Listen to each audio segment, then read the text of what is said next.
Test, test. Hello.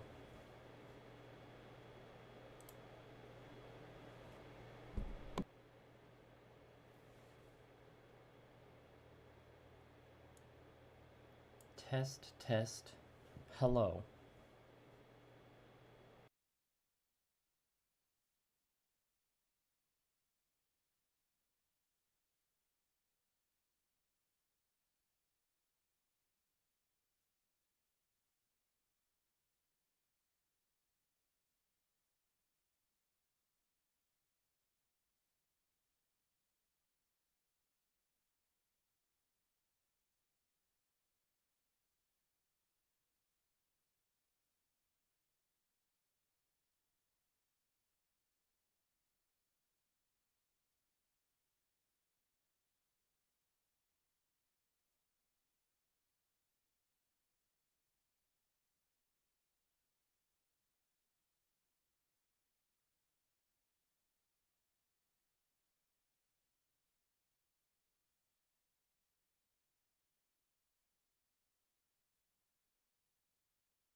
Hello, everyone.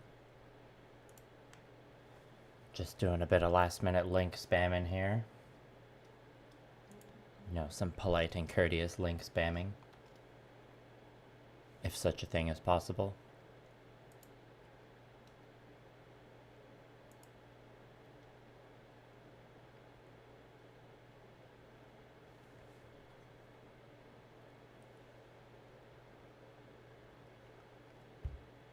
Hope everyone's having a solid Monday.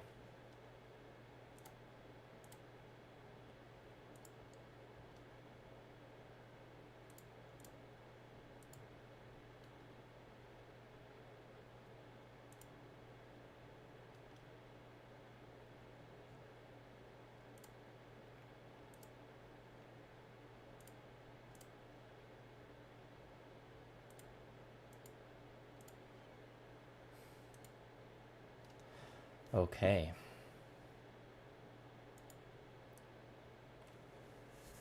Here I am.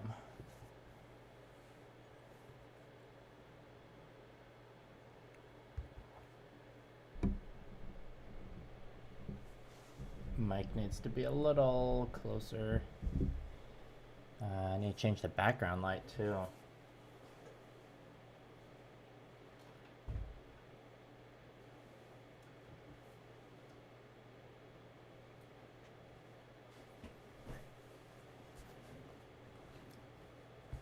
Always experimenting a bit with the background light, you know?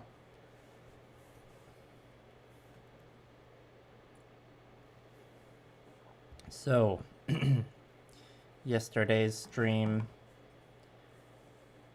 we mostly worked on the mounted squires,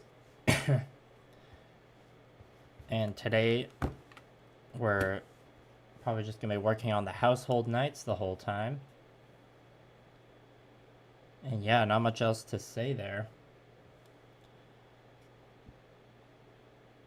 I realized I didn't paint the horse's belly. It's a little awkward to try and get there, but I think I can do it. And I believe that'll be the first color we're painting today. Yeah. And it's a little awkward because it's a mix of browns. Go for something a bit darker since it's the underside the belly, so it wouldn't have much shadow or wouldn't have much highlight in the first place. I believe this was the grunge brown is what the main color of this horse was. So I'm gonna mix some black into that brown and see how that looks.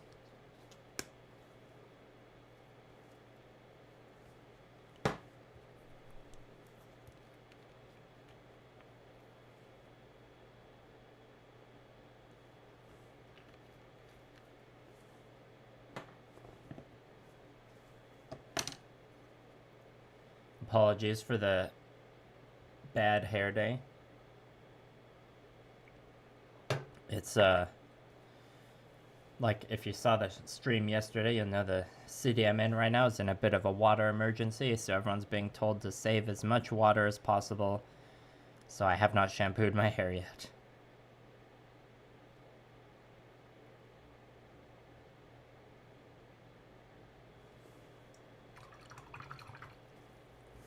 I'm gonna mix a bit more of a darker brown in there. Hello, Calder. Painting the household night today. We got 3 household nights to paint. The mounted squires are like pretty close to being done, so I'm probably not gonna touch them this stream.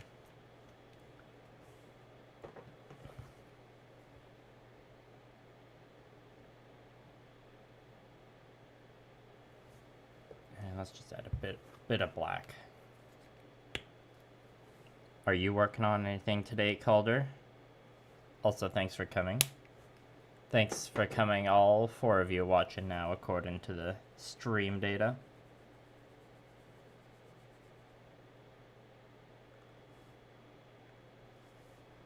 As you can see, the palette is a nice brown mess right now.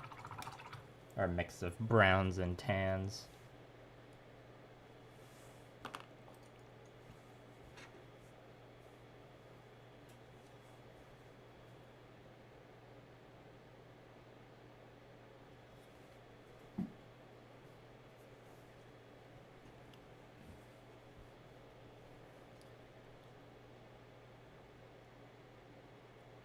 Oh, you could, well, consider this an encouragement to paint if you want.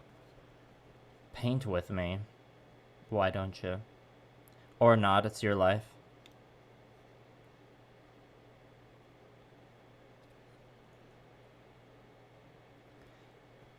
Yeah, painting the household nights can generally go faster.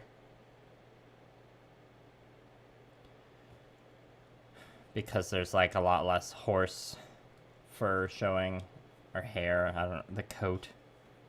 I don't know these technical horse terms, I'm not a horse girl.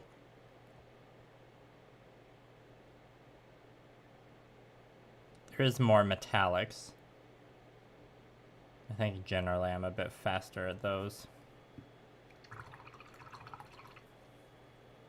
And also no faces showing, so no eyeballs to paint. I mean, there's technically some eyeballs showing, but like, I don't know. Let's see if I can give you a closer look. Yeah, we got some eyes showing, but like, it's such a small amount. Like, I'm not sure what I'm gonna do with that. Like, maybe I'll just add the stripe of the flesh color paint and call it a day. Perhaps.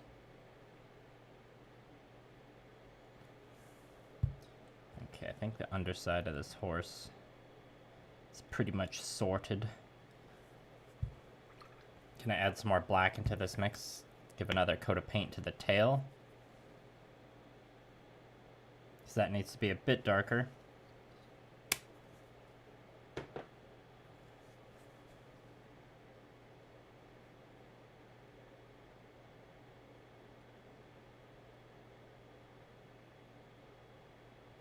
As I was drinking my morning coffee, I watched a trailer for some Mech Warrior 5 Rivals. It looked pretty cool.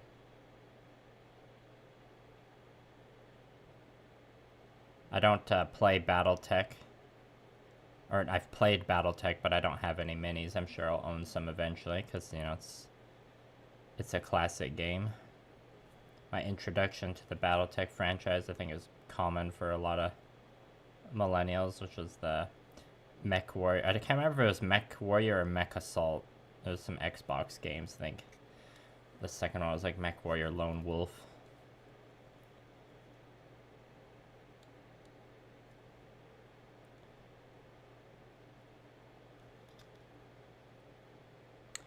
Hey, what's up, Cody?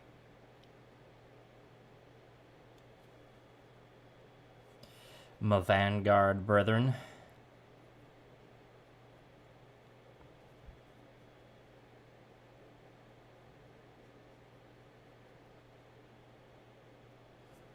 I like how one of your Fenner Beast Pack you sent a picture of to me is like holding a dead guy in its mouth. A classic Imperium of War kit bash right there.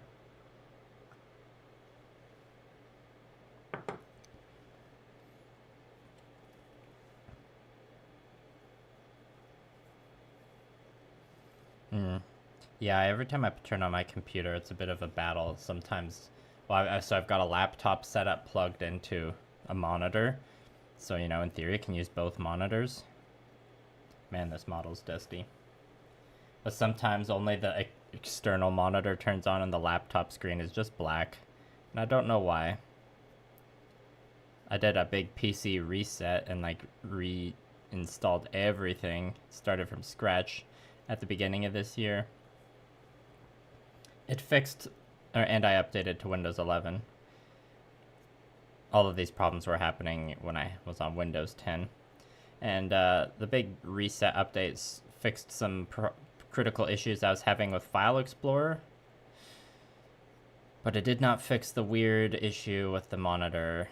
It's not always working, so every time I turn on my computer, it's like a gamble. It's like, am I going to get both monitors or just one?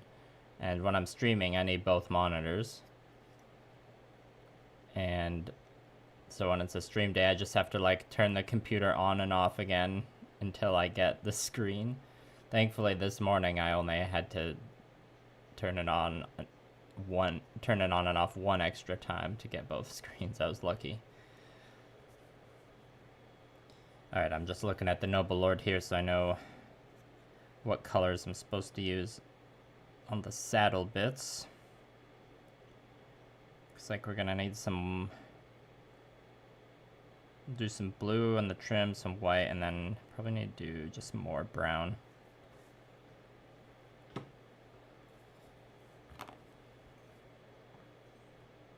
Mech Warrior Online still a thing, nice.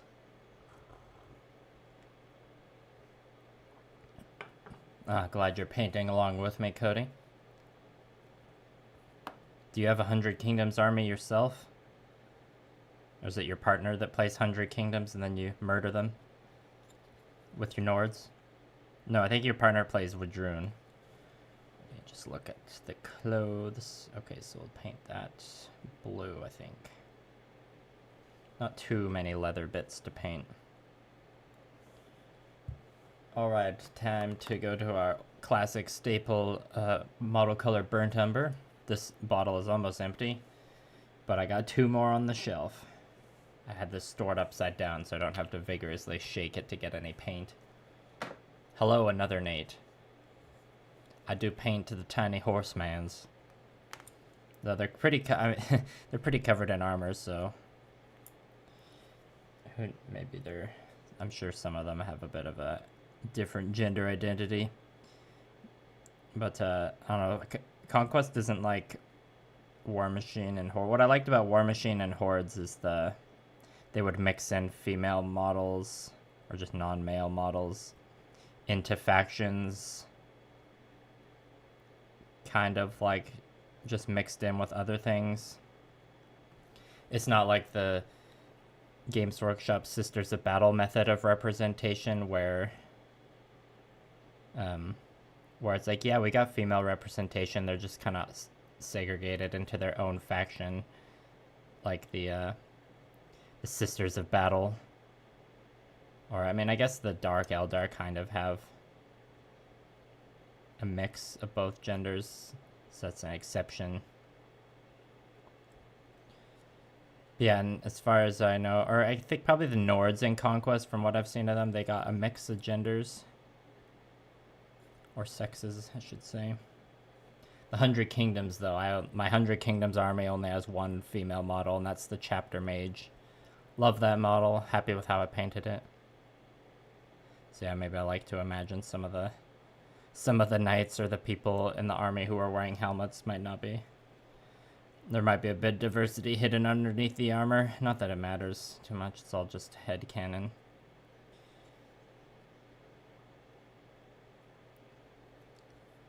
Oh, your kid plays 100k, nice. Your kid picked one of the harder factions to paint, Lamau. What I also appreciated about the female models in War Machine and Hordes is they didn't, most of them, as far as I can remember, didn't have like excessive boob armor or something. They would just have like regular armor. But there are some, I know there are some that get pretty booby. Like Pirate Queen Scar, or Blue Parappa has the unit of like undead liches called the Wither Shadow Combine, and one of them just has like lich titties, which is pretty funny.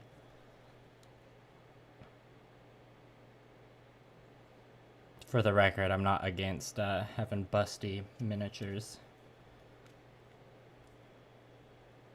My Chapter Mage is quite busty. It was a interesting exercise in painting because I'd never painted anything quite so booby.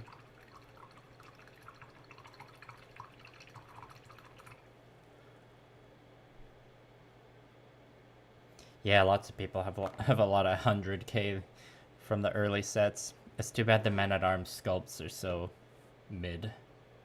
I got 36 of those rascals to paint.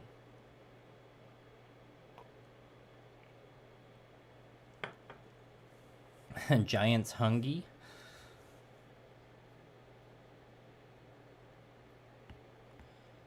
Okay, let's see. I think we got all the sections that need the burnt umber.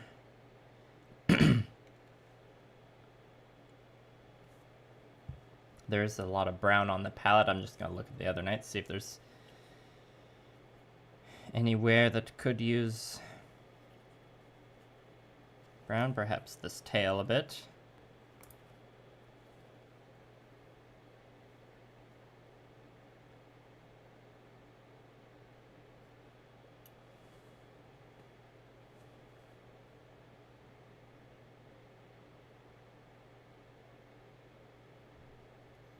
To go on a tangent on Conquest list building for a minute, if anyone knows the new giant that's coming out for the city-states, the Talos.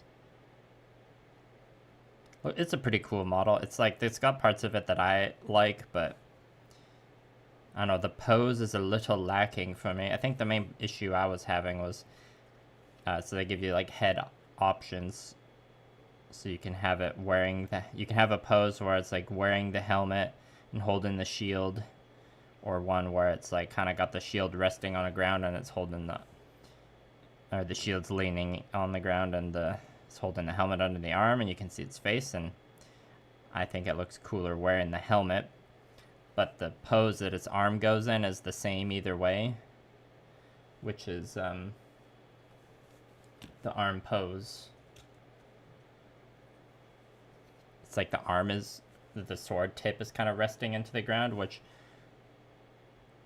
looks good when it's like got the helmet under the arm and the shield leaning on the ground pose, because it's just kind of like a relaxed standing pose. But when you're building it with the shield and helmet equipped, the sword arm is still just like point down in the ground. So the pose isn't as good when it's got like the helmet on. Or the pose is like less appropriate, it seems. That's just me being nitpicky about the model. Another kind of nitpicky rules thing, which is like kind of a janky complaint. It's like the Talos is really good in the rules and is like kind of giving the city-states what they really need, because it seems like they're kind of not as powerful as some of the other factions right now. But the Talos is like so good. If I was a city-states player, I'd be hard-pressed to build a list that didn't have the Talos in it. If I wanted to like be winning games.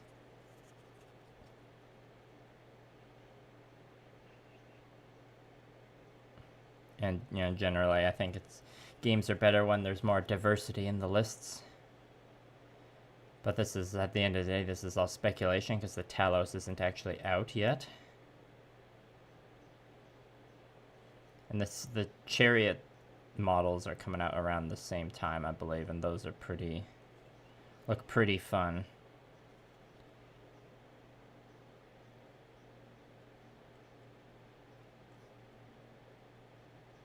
Another thing the city-states are really feeling like the need right now are the clockwork hoplites.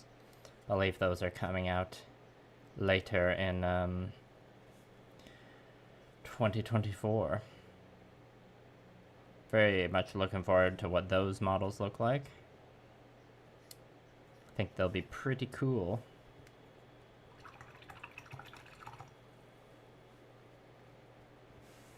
Guess we can switch this to the painting handle.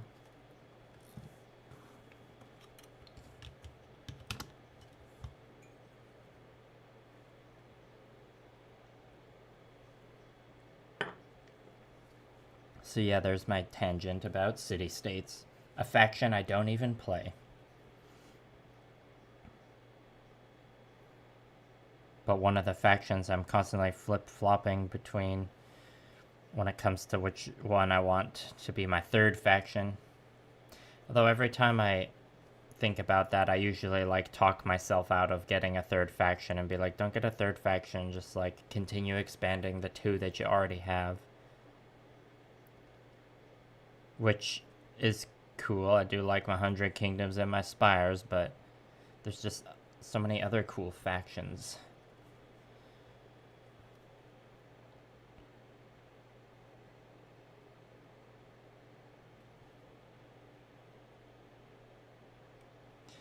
I used my Vanguard voucher. I don't use it every month because I usually have to, well, you gotta pay the shipping still, and which is like 15 US. And I'm pretty broke right now, so I don't always use it, but the products often get sent from Greece, so I gotta pay some FedEx duties after. And that reminds me, I gotta check the shipping after this stream, but I ordered they still have some old school abominations in stock, the really janky, difficult to assemble model that I just find very charming, and they're selling it at a discount now because now it's got like an updated like resin model that's objectively way nicer, but I don't know, I'm kind of like biased towards the old janky abomination, so I ordered another one.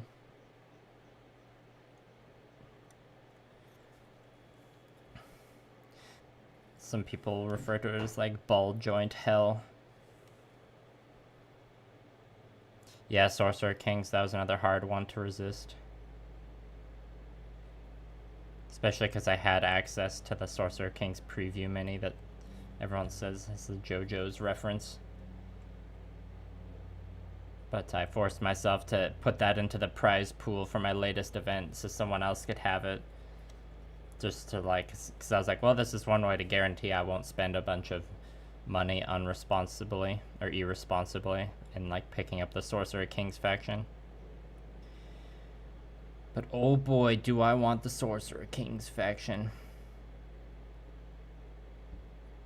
There's a local Wadroon player in my meta who just like smashes everyone all the time because because we all just have a hard time dealing with a 7-stand unit of Chosen a Conquest with Fanatic that just triple activates on you.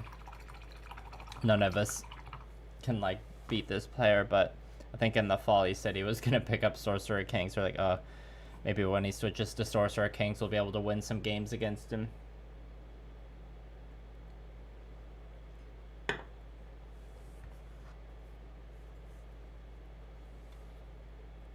Cody, how old is your child that is playing 100 Kingdoms? I'm curious. So it seems like kind of the like tween range, like 10 to 12 is like, that's when I kind of got into wargaming. So I'm always curious as to like what ages other kids have like are most likely to get into it. It's very, if their dad's playing Conquest, then it's like any other friends who might have like heard about wargaming or like is into wargaming, you know, it's like 95% chance it's Warhammer. So then your child can have that hipster move of like, actually I play Conquest. It's like I feel pretty pretentious sometimes pulling that when people are like, oh, you do paint miniatures, do you play Warhammer, right? I'm like, no, I don't play Warhammer, I play other games. This is a feeling that anyone who plays tabletop games other than Warhammer relate to. And when I say tabletop games, I should probably say tabletop war games. Kind of like if you tell someone you play role-playing games, like they'll just assume you mean Dungeons and Dragons. So if you play something other than Dungeons and Dragons, you gotta like have your whole spiel ready. It'd be like, no, I don't play Dungeons and Dragons. I play a game that's like Dungeons and Dragons but different.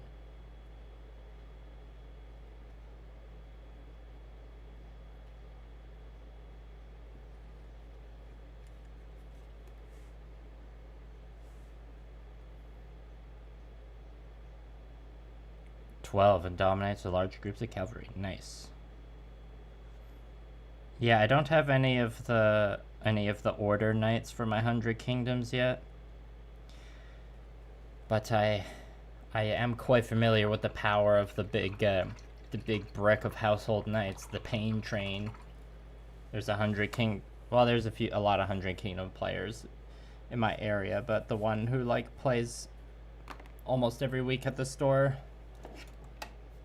she doesn't have a lot of resources, so she kind of just has the one army list, which is fair, but that army list includes a large pain train of household knights, and I've had a few regiments evaporated by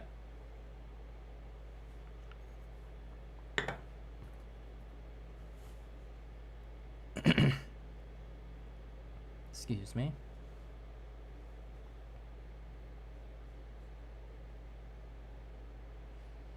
I'll probably, when I do like buy into the Order Knights, I'll probably go with the Order of the Crimson Tower Warband focus.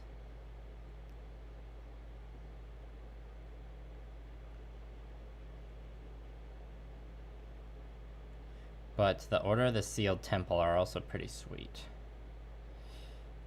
I think I'm kind of also holding out, like I probably will... I mean, ideally, I will just not buy any more 100 Kingdoms models until next year, and then hope that the like Order of the Sword and the Order of the Sword Priory Commander come out, because I think I don't have too much interest in doing like an all cavalry army.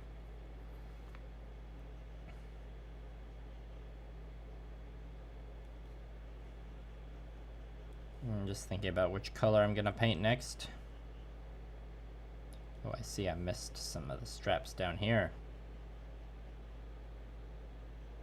I feel like there's a good chance when the Order of the Sword Regiment comes out, it'll be a dual kit where you can also assemble it as the Order of St. Lazarus, because those are both infantry.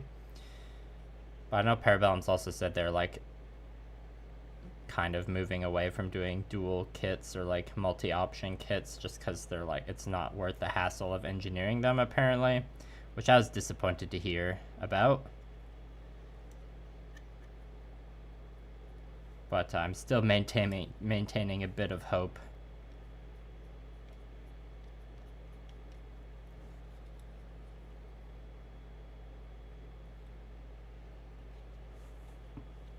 I have no idea what the Order of the Sword or the Order of St. Lazarus are gonna look like, but hopefully it's cool.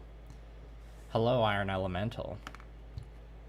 Yeah, Cody, just the whole family conquesting. It's pretty wholesome.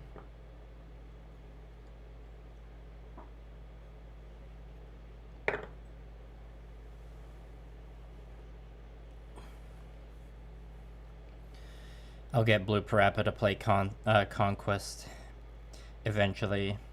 I think she said she wanted to play the Old Dominion. She likes undead stuff. Okay, I got that part painted. I think we got all the brown done now.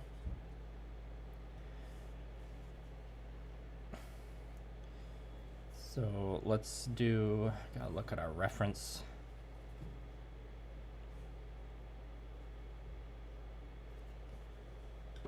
We need the dark flesh tone. Just gotta mix a bit in here for some of the leather trim sections.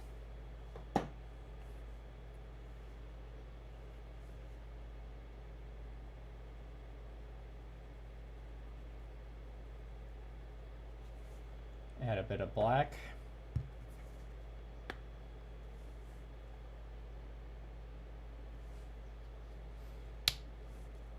Yeah, the Conquest minis are fun to paint. There's like a decent amount of variety between all of Conquest. I definitely like I wouldn't say they're over-designed when you compare them to Games Workshop minis. Let's say Games Workshop minis have way more like unnecessary bits and bobs that you gotta paint. These Household Knights, like, they got a decent amount of like detail to pick out, but a lot of it, like the trim on the armor, isn't like really that much. Well, like all I do with it is like basically pick out parts of it for silver trim and then kind of let the wash do the rest of the work. But yeah, some of the 100 Kingdoms ones have a decent amount of like detail that needs to be picked out. I guess it's just something I'm like pretty used to with painting miniatures, especially like if you paint enough Games Workshop miniatures. They have a lot of like straps and accessories and like little details to pick out.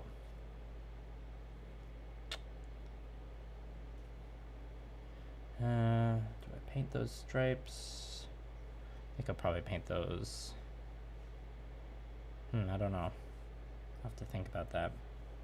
My Spires army has way, like the Spires army, the colors, especially with the color scheme I have for it, it paints way faster because I guess the detail's like a lot more homogeneous, you'd say. So a lot of it is picked out or brought out just with dry brushing and a wash. But so, especially the Bound Clones infantry unit with the Spires, they've got like the details on their legs. They kind of have sort of poofy pants with some straps flying around, and I found those a little difficult to pick out the details with. And like the Woodrune models I painted, which I posted pictures of last night, those kind of have a lot of straps and bones going on. So yeah, in terms of like ease of painting, maybe Conquest doesn't have the easiest models to paint, but it's pretty, like if you've painted miniatures before, it's not gonna be like super unfamiliar territory or anything like that.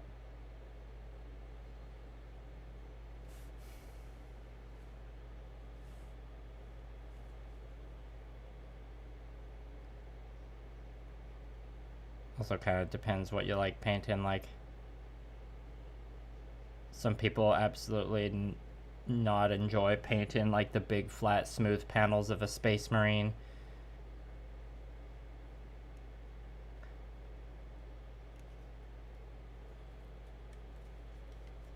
And will want something where it's just like a bunch of little details to pick out that you can just bring out with a wash. Whereas like some people are the opposite and would love to just have the least amount of details possible so that they can do more finesse with the brush, if that makes sense.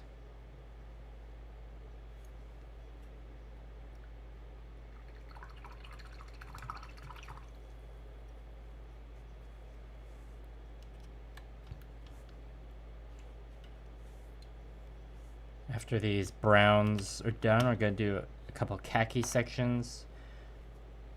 And then I think we'll be doing the wash for the metallic sections and like the blue.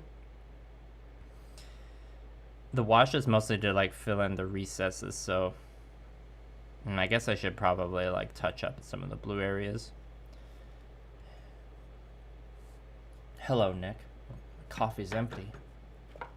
You're getting into spires for your first conquest faction. Picked up a ferromancer and some brute drones to paint up first. Nice. The brute drones are very easy to paint. Brute drone, and what's nice about the brute drones is they're a very good unit in the game.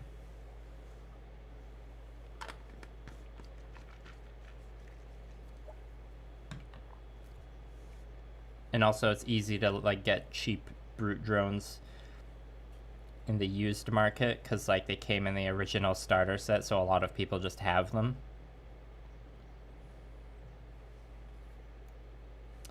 I'm not sure what color I want to paint this strap here.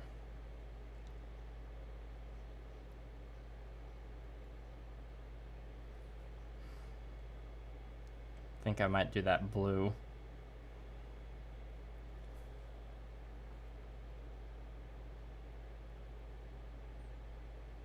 Well, if your miniatures are painted Calder, then it's not crappy. Hello, Caleb. Thanks for coming by. An army that has a crappy paint job still looks better than an unpainted army. In theory. That's my opinion.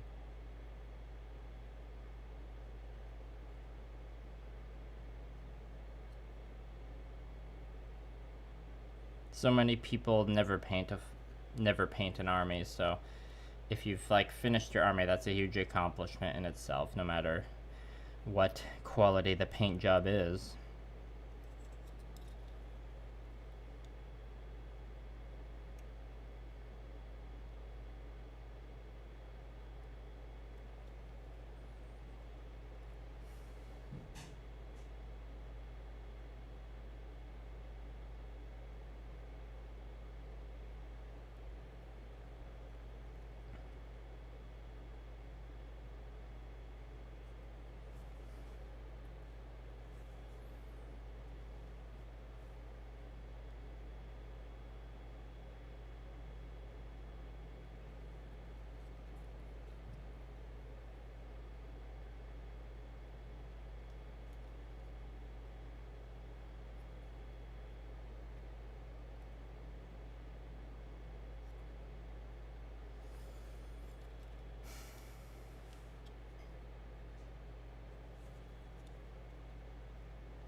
Also, shout out to Blue Parappa for getting me the St. George and the Dragon Founders exclusive model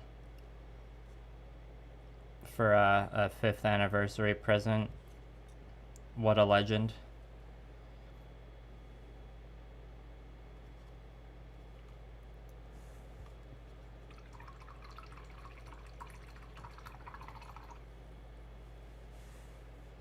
Yeah, sure, go ahead, Calder. I'll take a look at that later. Smash that heart button for you. Exactly, Nick. A little effort over bare plastic. It's the way to go.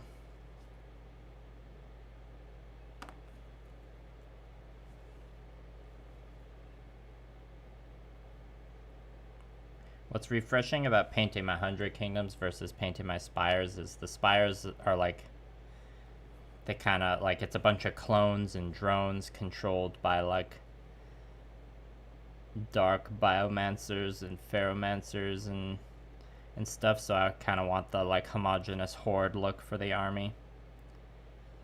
Of the 100 Kingdoms, it's more, like, multicolored and, like,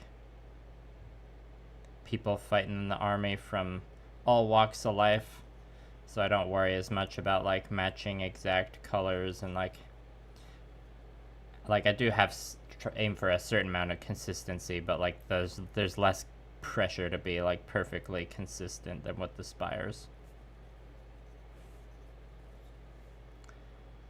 So each army's paint job can scratch a different itch, sort of. Have a different vibe. As I've said many times before, though, my Spire's paint job is a lot easier compared to the 100 Kingdoms.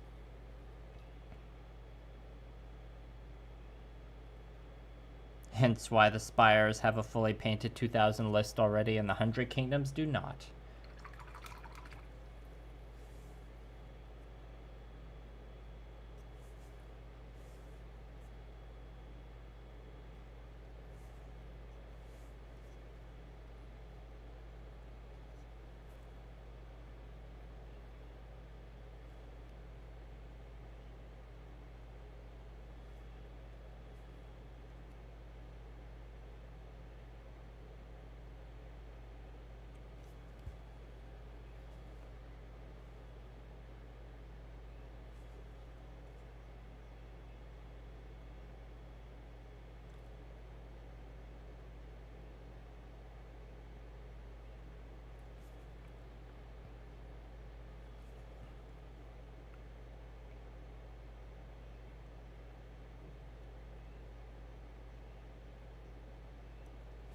What the Spires doesn't have, though, is fancy floppy hats with feathers in them.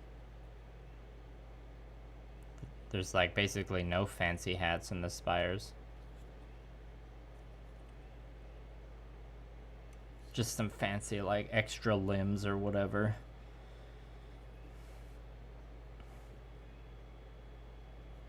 That stripe was supposed to be painted blue. Well, I guess we'll be painting over that later.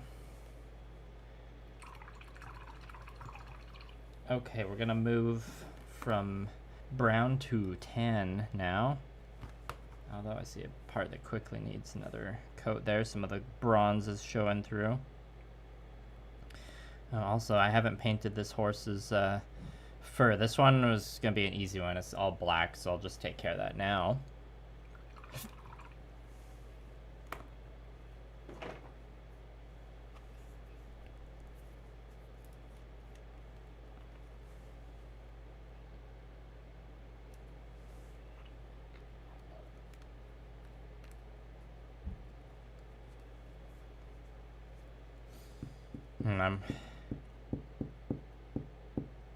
There's a decent amount of brown on the palette that's wet still. Might, after I paint this black, I think I'll grab a few crossbows just that I know I'll use that brown. Because I gotta paint the crossbows anyways, and I don't want the paint to go to waste.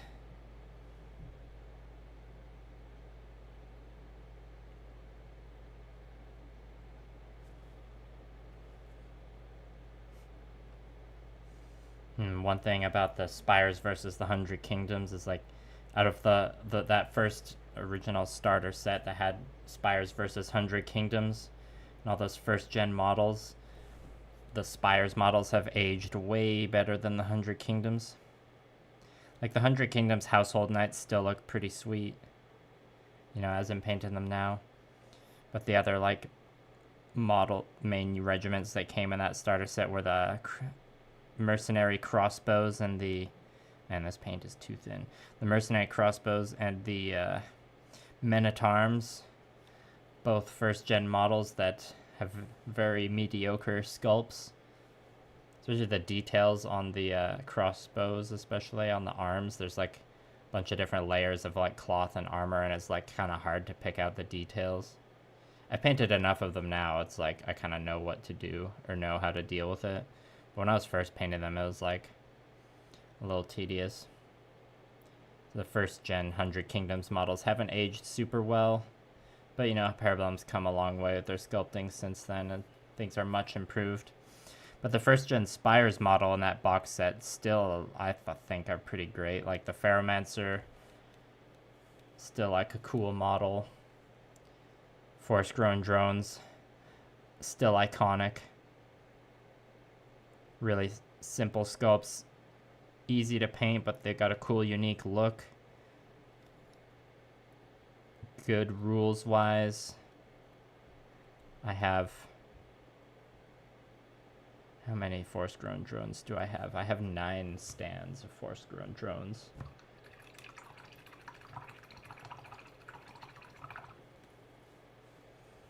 And the brute drones were also in there. Brute drones, still great sculpts, easy to paint, kind of same situation as the force-grown drones. And then there's the Abomination, which objectively is like, yeah, bad or like a very hard model to assemble. Not super well engineered, kind of janky looking, but you know, as I've said with the Abomination before, I find it very charming and I like it. And also that one's been updated with a new sculpt this year.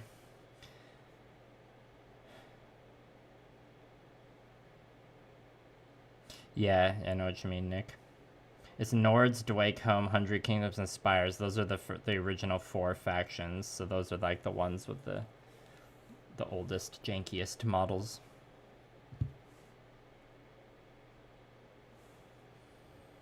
Yeah, in terms of that original starter set, the Spires models have aged way better, in my opinion.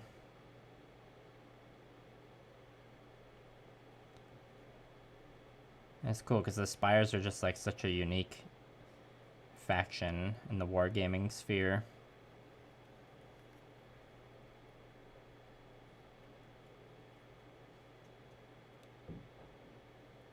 When I first ordered that starter set, it was more for the 100 Kingdoms models because I really like the look of the Steel Legion.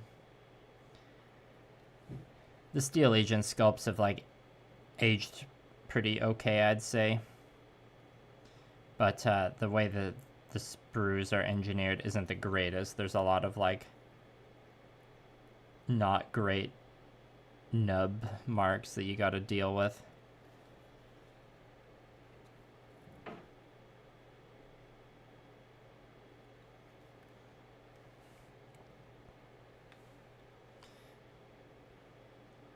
Yeah, when I had finally gotten around to actually like painting my starter set, I still like the 100 Kingdoms, obviously. But I've enjoyed my Spires army way more than I initially thought it would. That was originally just going to be the army. It's like, well, this is the secondary army so that like I can actually play with people or like convince my friends to play with me, and just because, you know, I got 2 armies. But now it feels more like the Spires are my main army. I think if I crunch out the numbers points-wise, I've got about the same amount of points for each army, though. They're roughly the same, and I hope to maintain that equilibrium. I think I have roughly like 2,400 points of each faction. Probably like 2,600 if you take into account upgrades.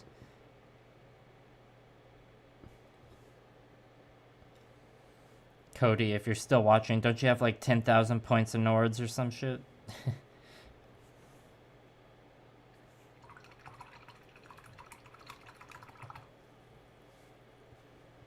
Okay, we're just gonna have a brief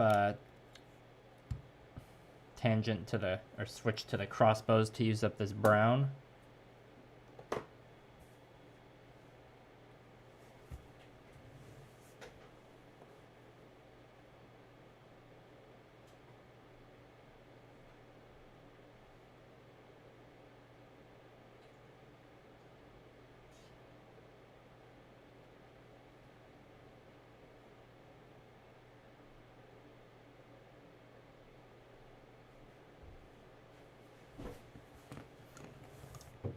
Had to grab some reference crossbows.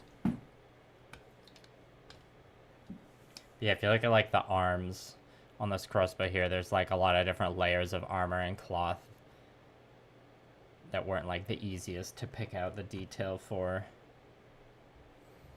Anyways, let's see what we're working with here.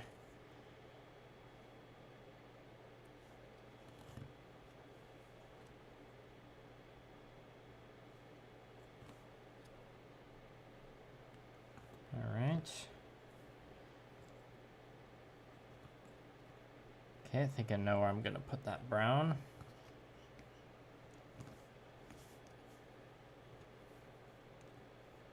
The standard for the crossbows is pretty cool, actually. It's like got a bunch of dangly scrolls. Another scroll here. Yeah, this is what I was talking about earlier, about like lots of finicky details to pick out. It looks good when you get it painted, but like when you are painting it, it can get a little tedious. And that's something you don't have to deal with as much with the spires. Anyways, let's just reactivate this brown a bit. And you know, with the unit like the mercenary crossbows, if they all like a lot of them, their bodies have different looking armor, and so the inconsistencies between the painting of the armor between them all like isn't a big deal. It's almost like fitting for the name, mercenary crossbows. They probably don't have like regulation armor.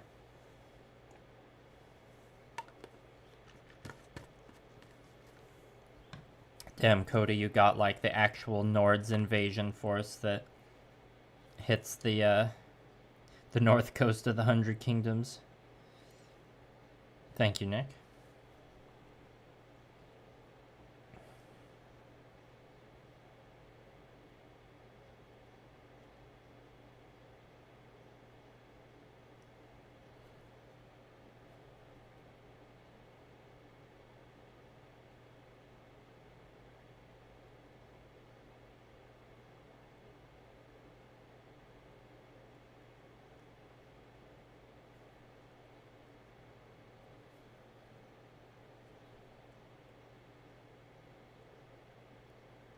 If you hadn't watched my color scheme video from March, the crossbows are green, or the main accent color for them is green, because my 100 Kingdoms paint scheme is planned, or the main gimmick is like based around what class the units are. So if it's a light regiment, it gets green. If it's as the accent color. If it's a medium regiment, it gets blue.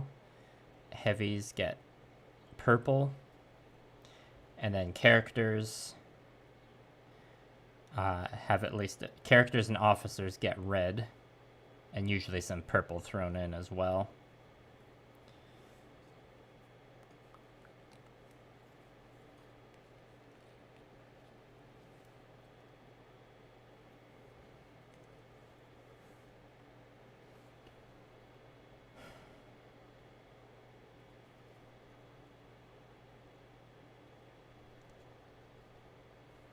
I think I need a smaller brush.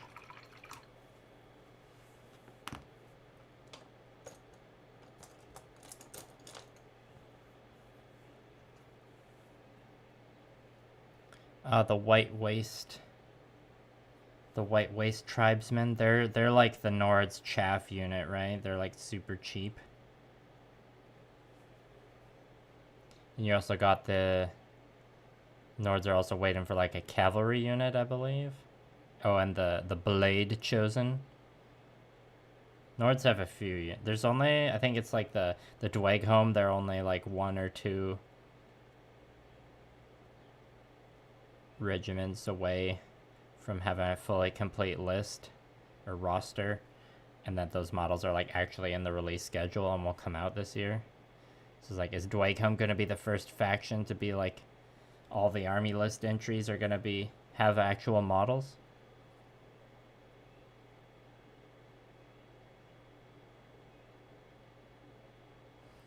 One model that I wish was on the release schedule now is the Terraphons for the Spires. I definitely want to get them. A flying ranged brute unit. I'm imagining they're going to look like gargoyles or something. I don't know. Or maybe they'll be like flying... what are they called? Flying desolation drones. They're like got the acid cannons or something.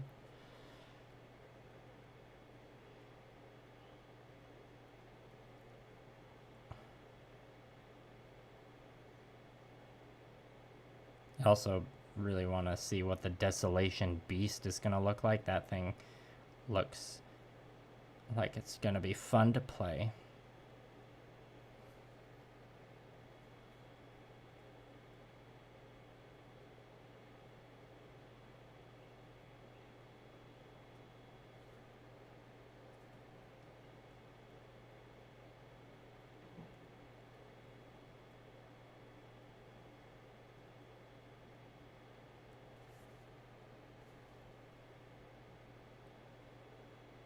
Yeah, you can see especially the arm sculpt on this guy, it's really hard to tell like where certain fabric starts and other fabric ends.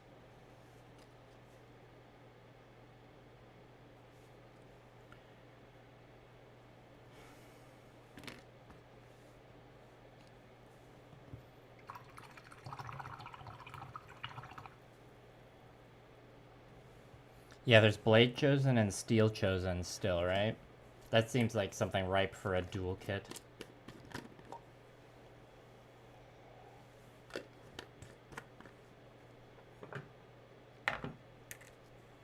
Yeah, the desolation drones do look pretty sick.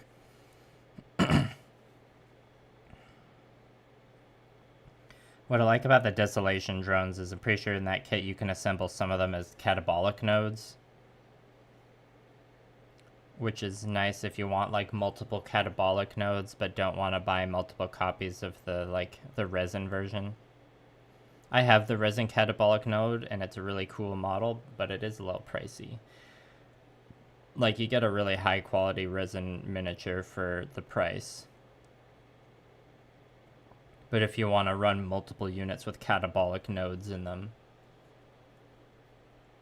then it's definitely better now that you have the desolation drone regiment. I don't know. I don't see myself picking any up anytime soon, but that's more just because of like where I'm building my army. Or the stuff I want to expand it with is more the basically more brute drones and more Avatara. I'm hoping this summer to get a chance to work on some. I have some very janky non-tournament legal proxy models I'm gonna make for my spires.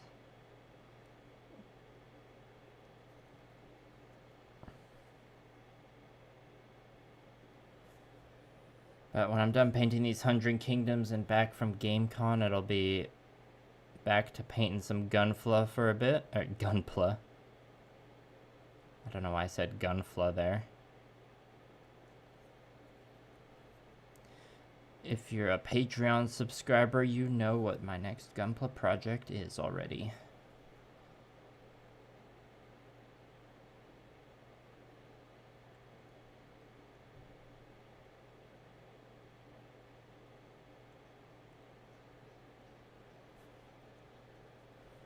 If I wasn't just like quickly using up this brown paint on the crossbows that'll get it eventually, I would like be putting this on an actual painting handle. This is mostly the horse painting stream, so didn't bother grabbing the painting handles.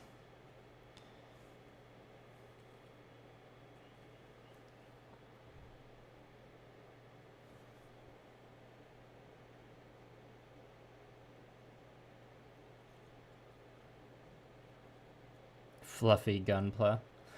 I mean, that would be like what the Gog and the Zoc, are they fluffy Gunpla?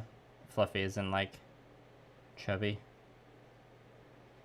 I mean, there are actual fluffy Gunpla out there with like soft fluffy fabric on them. I'm sure someone's done some customs like that.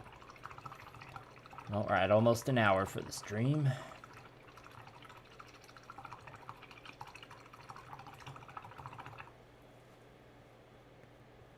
When I'm done, okay, I'll use this rest of this brown, use up this leftover black to do some horse hooves that need to be painted, and then I think I'll take a bathroom break.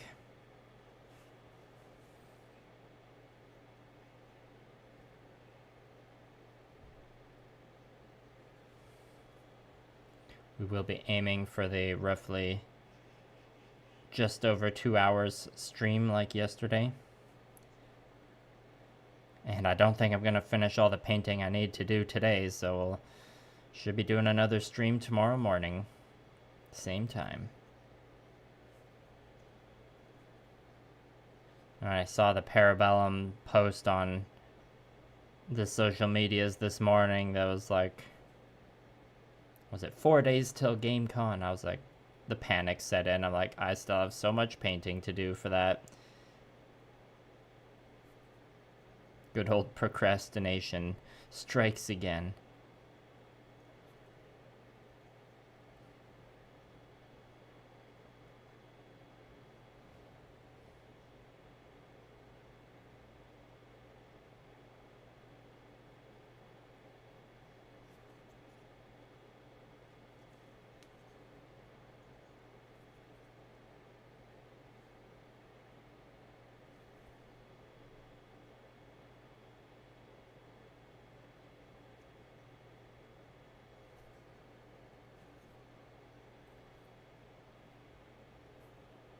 Sorry, I don't know how long the camera's been out of focus there.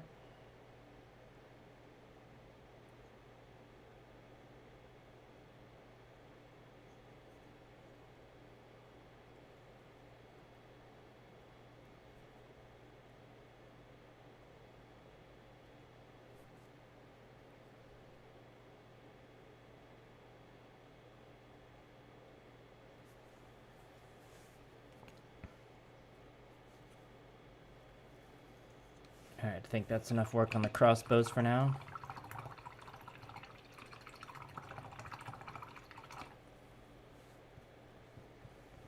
Let's do some horse hooves.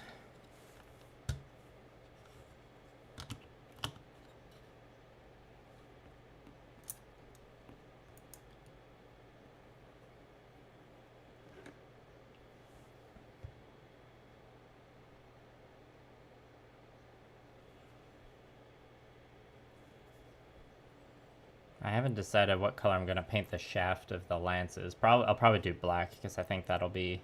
Yeah, the other shafts I've painted in my 100 Kingdoms army were also black. I thought about like another color that can look cool for weapon shafts is red. But, you know, there's another 100 Kingdoms player in my area who does that. That's why I like got reminded of doing that in the first place. But I'll let that be a thing for his army.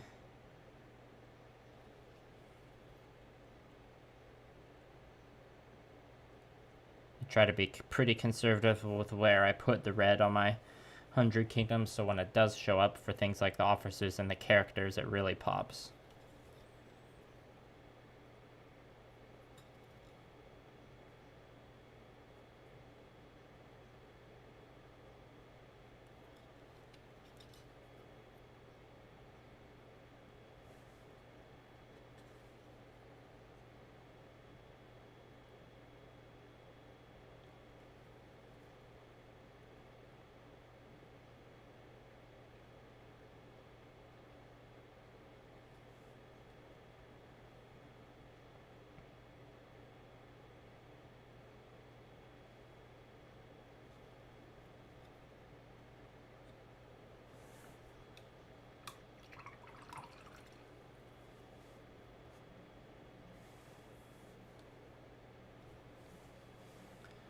That's right, Gundam. Welcome Gundam to the chat, everyone. The Gundam.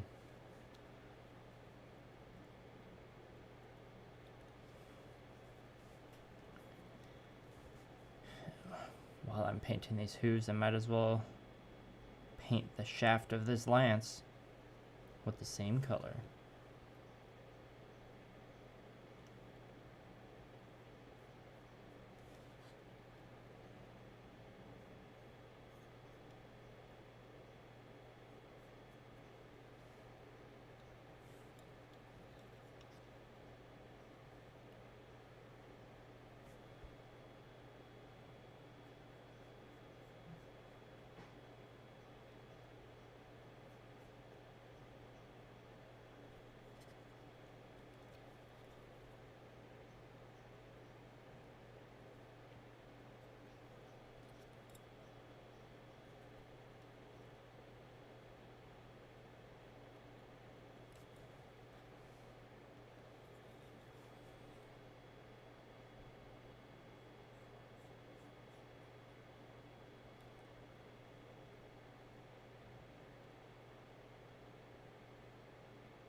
Set to adjust the focus point of the camera there. Hopefully that helps with going out of focus as much.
Well, looks like just with this night, we've basically used up all the black that's on the palette.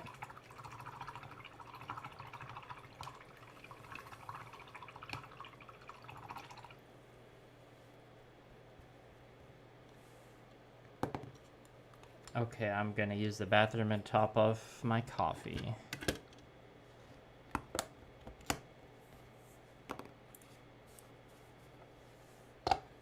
I'll be back in a few minutes.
Okay, I'm back.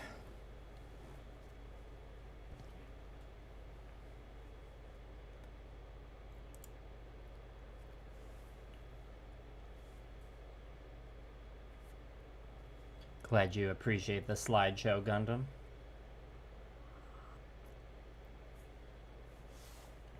I think there's a few more newer wallpapers I gotta add to that slideshow. But they get added to the end of the slideshow, and usually I don't leave it up long enough for it to actually rotate to those. Although I think the slideshow just runs continuously in the background, so. The Return of the King? Oh, well. You flatter me. Alright, where was I at? We're gonna do some tan, I believe. But before we do that, let's just finish up the black for the lances and the hooves.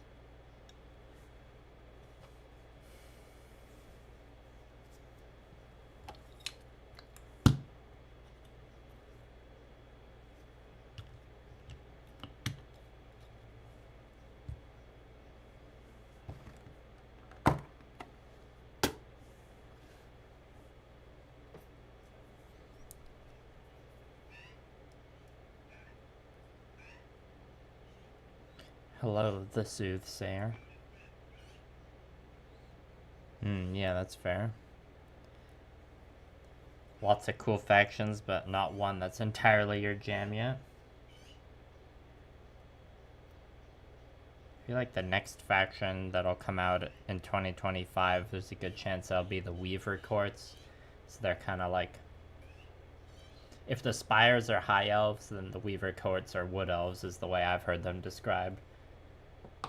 So it's like Spires, but instead of like biomancy mutations and stuff like that, they more like use a similar type of magical science to augment themselves with nature and plants and bugs. All there is for the Weaver Courts is like a few art pieces, and then in one of the organized play kits you can order right now, there's a preview model you can get, which kind of looks like the mimetic assassin, but like nature themed instead of like a mutant. It looks pretty cool. But last year when they did a poll, Parabellum did a poll for what the next faction was going to be, and then Sorcerer Kings was the one that ended up winning. But the other factions that were in the poll were a faction called Hell, just with one L, Hel, and they're like coming from the Norse lands, kind of like underground infernal dragon drake themed faction. And that was the one I was voting for because they seemed super cool and had some pretty cool art. I'm a sucker for things with dragons though.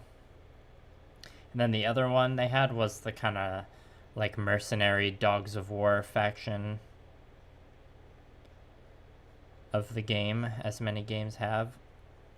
Some of the fun art they had for that one, and I think one of the preview models is also in the OP kit right now. It's like an orc pirate. Oh, and there was a preview mini for the Dogs of War that I actually have.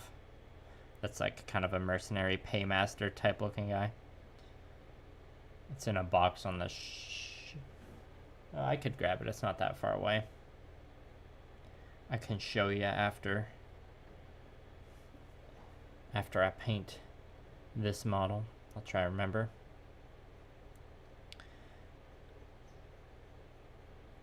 So one of the next faction, there's a few possibilities right now. Could be Hell, could be the Weaver Courts, could be Dogs of War. But I know there are like other factions planned. You know, it's like pretty unrealistic for them to release any more than one a year. Heck, releasing one new faction a year is a lot in the first place. So hopefully Parabellum keeps the momentum going, which I think they will.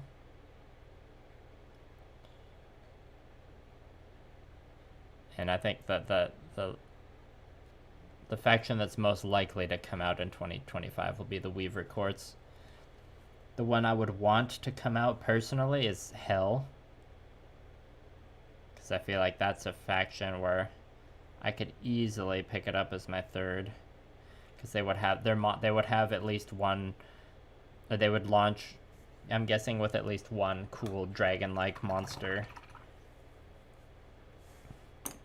that I imagine will look like a distant cousin to the drakes that the Dweghome have.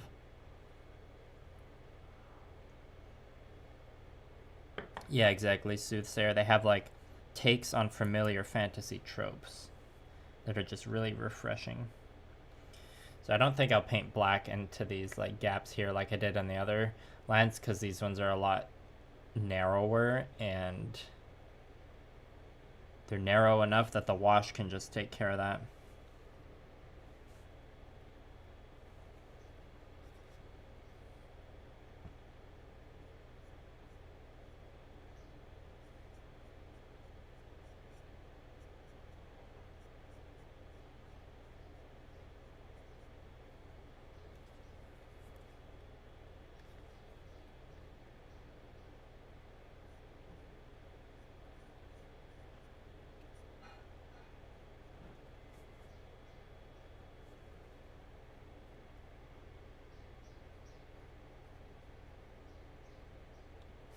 These hooves I'm painting now are barely visible at all, but I still gotta do it.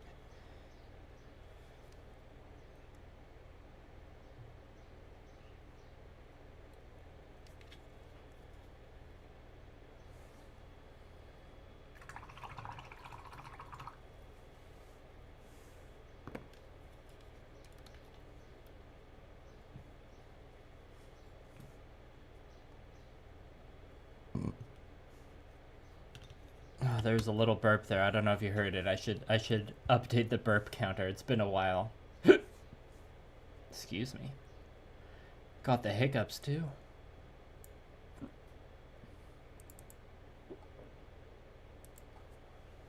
We didn't have any burps yesterday. If I could make my own faction, what would they look like and where would they be based? Oh, I mean, I'm assuming you mean my own faction for conquest. That's a hard question, because it's not my setting, but also a good question because it is like a dark fantasy setting with many takes on familiar tropes.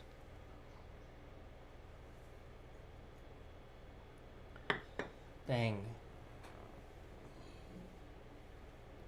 I mean, I'll cheat a bit and like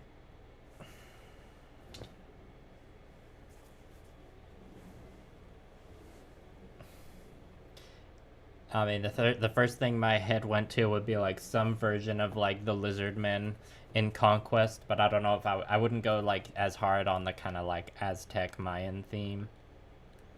And maybe I say cheating because I would like go a bit more draconic with it. And I'm calling this cheating because it's like, there's kind of that hell faction I was just talking about, but they're not out yet. There are like not really any pictures of actual models yet to go off of, so be cool if like the base, if I had designed a faction, the basic like infantry could be some like reptilian humanoids of some kind. That would be cool. And then they could also have like various draconic beasts that they ride or have as monsters. Like imagine maybe like a Dweghome Dragon Slayer infantry model where they've got like the very heavy duty armor and like a big halberd type glaive.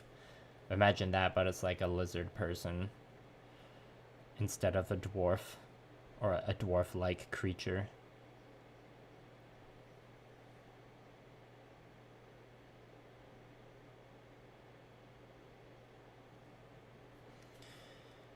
I don't know if I like prefer one particular play style. The playstyle I've kind of settled in with my spires is like a fast-moving list that's good at scenario play. That's like what I've been having success with. I think I've played a lot of factions in the past that were kind of like glass cannons, So I like not a big fan of that playstyle, which makes me think I like a really tanky playstyle. But the spires, like sometimes I play them a bit tanky. I guess like if I'm doing like a big biomancer healing blob, that's like decently tanky. But that's just like one part of the army that's tanky. And then 100 Kingdoms are kind of a Swiss Army faction, so you like can... They're like jack of all trades, master of none. At least that's where my collection is at currently. I don't have any Ashen Dawn, which are like the extremely tanky horsies. Gotta get some eventually, though.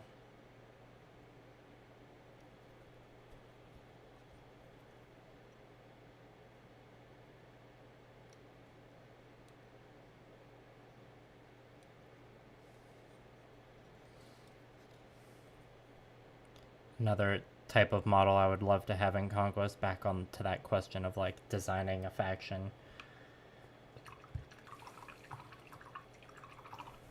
would be like... It's also kind of cheating because like there's a good chance the Weaver Courts will be like this, but if there was some kind of woodland faction where there was infantry or like character models that had antlers on their head of some kind, I like things that have antlers.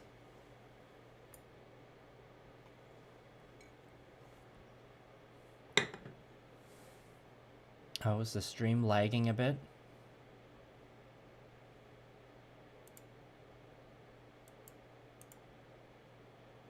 No, it doesn't look like it. The playback on the YouTube window is not refreshing. But according to the stream software, we're still fine.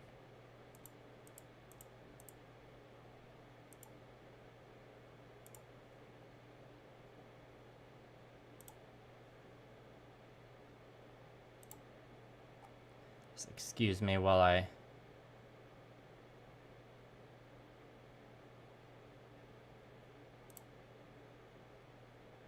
Okay, something's being janky here.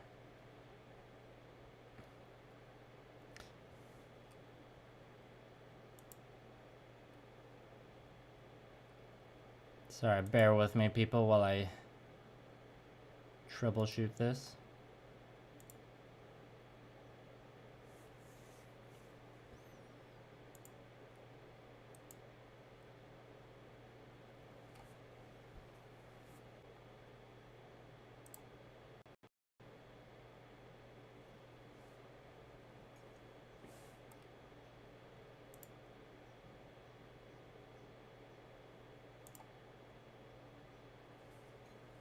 Okay, I think I got it working again. I don't know how much of an interruption would have occurred there.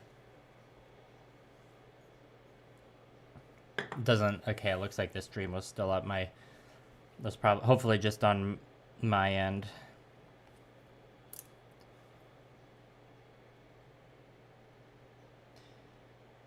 Yeah, that's an interesting question about what I would design my own Conquest faction to be like.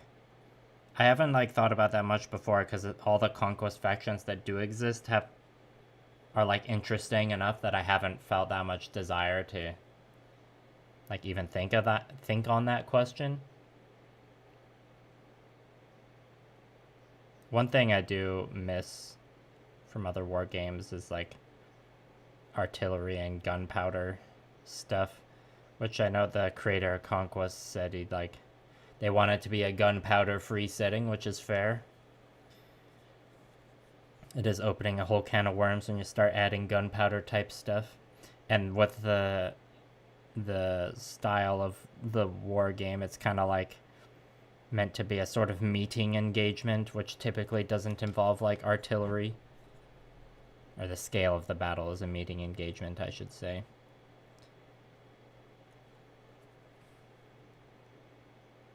So for a faction like the Dwaghelm, they can kind of have artillery on the backs of their big drakes. So I kind of miss having artillery like I did with my good old Empire army.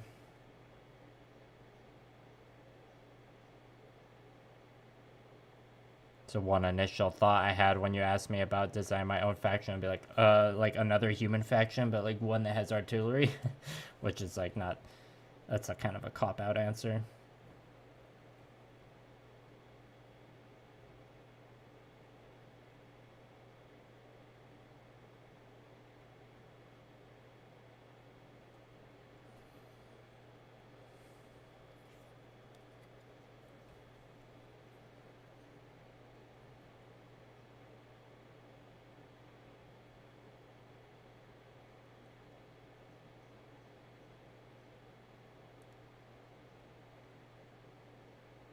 Here's another faction idea. A bunch of cat people. We got the kitty faction. Like the Khajiit from Skyrim, but you know, with their own unique conquest twist.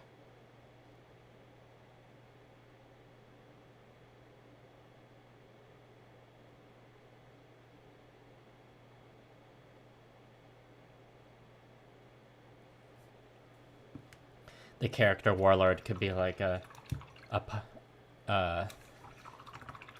very fat cat being carried around on a palanquin or something.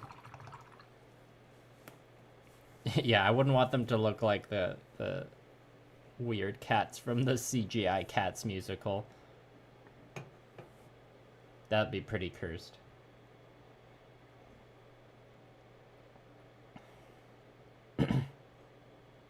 Or the trolls have a unit called the ogres, which are like just like ogres, like big fat brutes.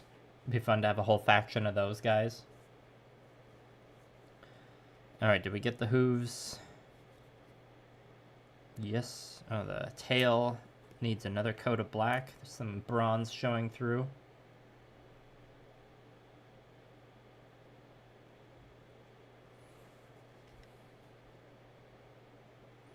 No, the catnip could be like the cat wizard to like power up his arcane magics. Just like pull out a bag of catnip and like give it a hard sniff. Or like the berserker cat warriors. Or the wizard casts a spell that like showers catnip dust all over the enemy regiment that you want your cat berserkers to charge. And so then they get +2 charge distance to a unit that's marked with catnip. And like maybe +1 impact. Although I'm saying this now and I'm like just realizing like, oh yeah, there are those Spires models coming out this month, the Leonine Avatar, that are just like cat centaurs, and they do have a rule, or I can't remember if it's on the Lineage Prideborn character, but there's some sort of rule where like you can mark a unit by hitting them with a ranged attack, and then your cavalry gets bonus impact attacks for charging a marked unit. But that's just like one specialist cat adjacent unit in the Spires. It's not a whole faction of cat boys. Yeah, so they're my two conquest faction ideas: cat boys and lizard people.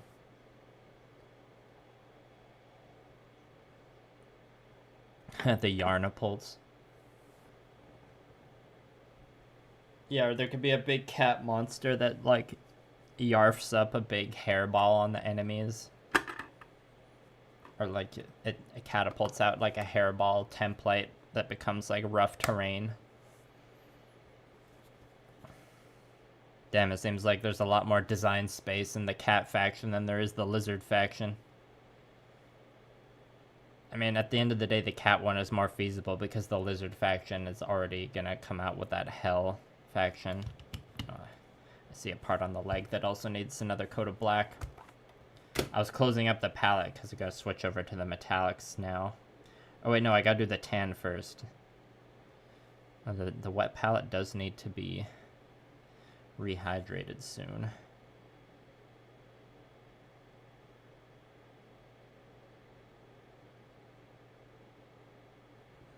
Either I rehydrate it soon, or I rehydrate it and switch the paper. So the paper is getting a little getting a little slathered in paint, you could say.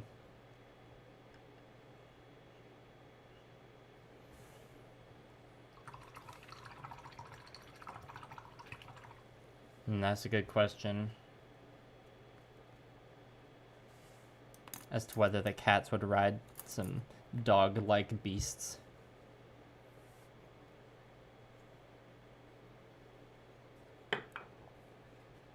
Maybe they wouldn't have cavalry, they would just have like mutated cats that were like larger and ran on all fours. Okay, we need the khaki. Game color khaki.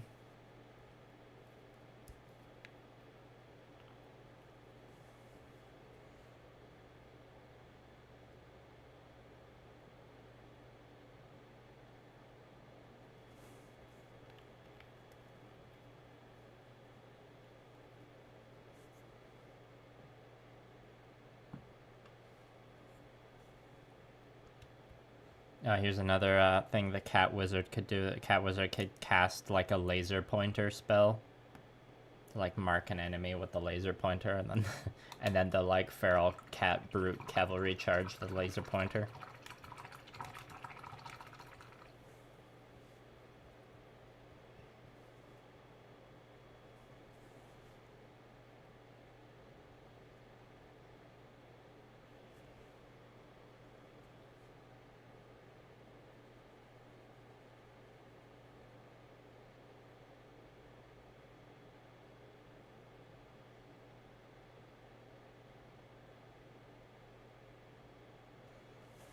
I feel like at some point, maybe far down in the future, there's a chance if there's like a medieval Japan inspired conquest faction with some samurai stuff. That'd be cool. Okay, so we got these coverings on the legs. In the like studio painted photos, it's all kind of gray, but I don't like that. This one we're gonna have a mix of khaki and the leather straps, which I've already painted brown, so it'd be like strap, strap, and then this should be a strap that I just have not painted, so I think that makes the most sense. So let's just reactivate some of the brown here.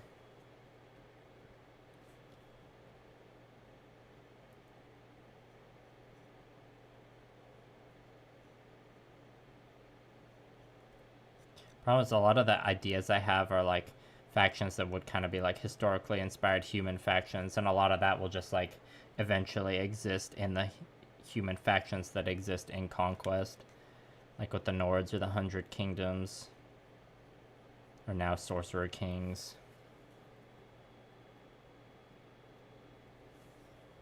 And that brown looks a little too dark,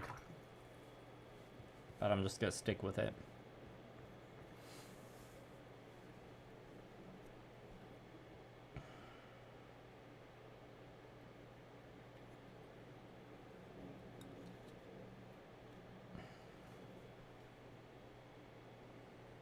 Alright, gotta paint with a bit more finesse here.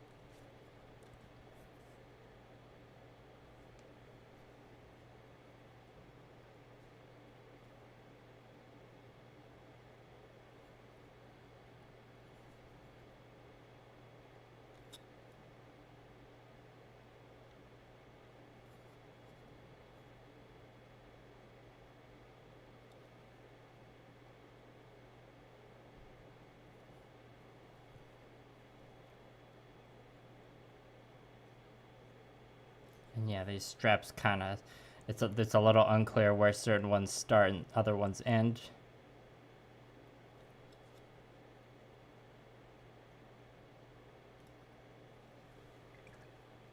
But I'm managing. Made a little mistake there. Can we mop it up? Sort of.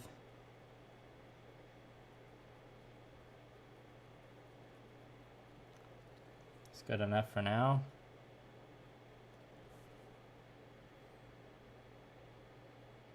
If it happens, I can take credit. Yeah, I mean, this stream VOD should be available, so it'll be a little tedious to go back years later and like find, is like, okay, which stream did I say the Catboy faction again, and then like go through the whole stream to get a clip. Be like, see, Parabellum, I came up with this idea first. That means you have to hire me as a artist now, right?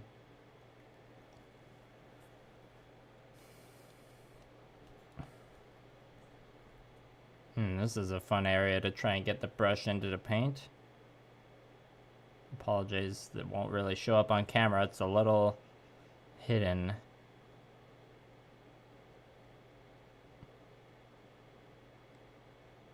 But that means I can get away with painting it hastily and carelessly, because no one will see it, really.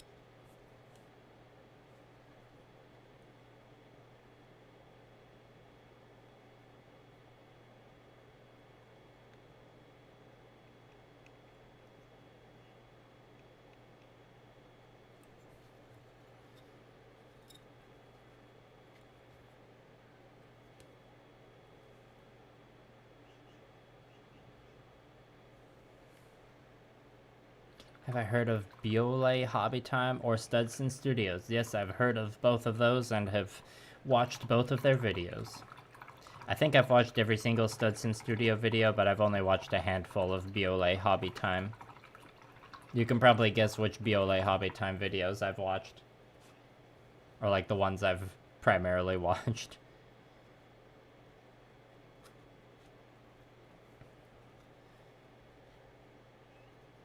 Alright, now moving on to painting an area that's gonna be more visible for you all. The cloth part of the neck and head of the horse here.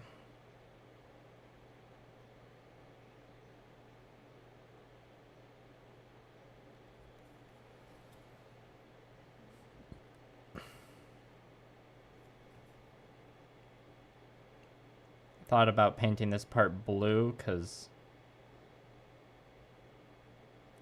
according to the reference or the studio paint scheme, this area usually gets more color. But I think there's enough blue already.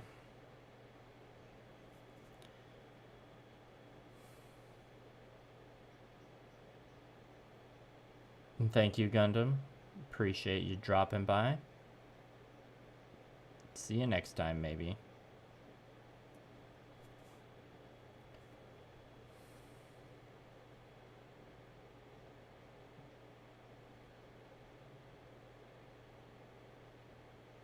Thank you for giving the opportunity to come up with some silly conquest faction ideas.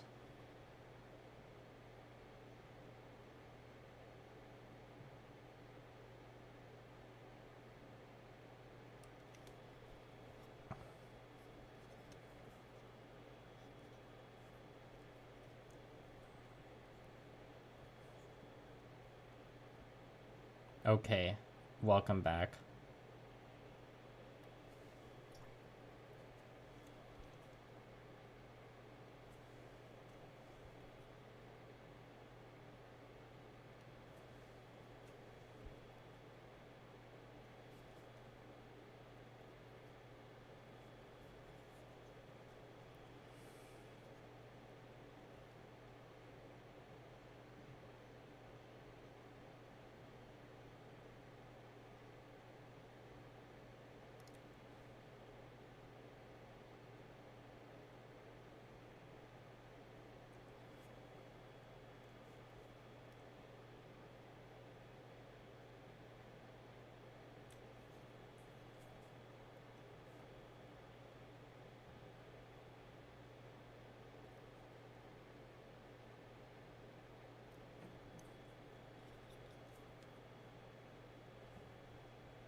Okay, I think we got all the tan blocked out on this guy now.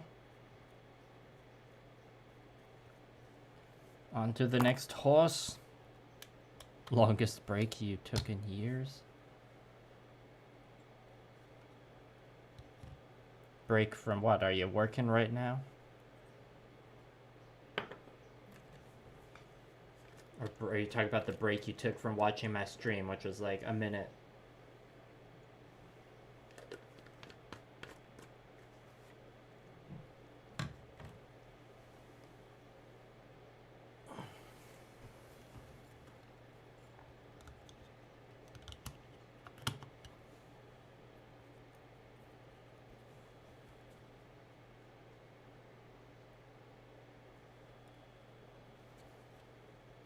I'm looking. The noble lord has wrappings on the horse's feet too, but they've got actual metal, or I painted them as metal plates, so I guess it's fine if it looks different from how I'm painting these household knights.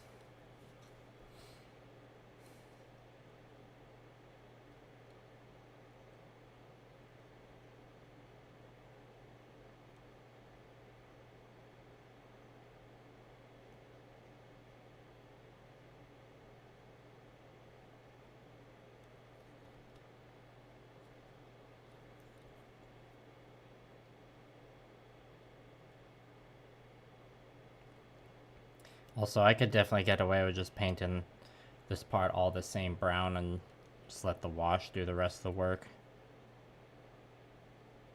But, I don't know, I guess I can't turn off that part of the painting brain. Or I refuse to. My level of speed painting is a bit more tedious than the average level of speed painting, perhaps. I wouldn't say I'm painting these to a speed paint quality. It's more like tabletop quality plus. It's like speed painting, but just like a little bit more try hard.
Hello, Fangria Saga.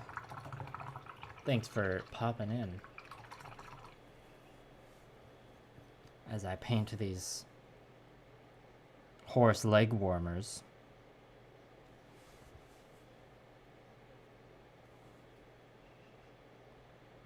Alright, well the leg warmers are on this one are done, so we're on to its head coverings.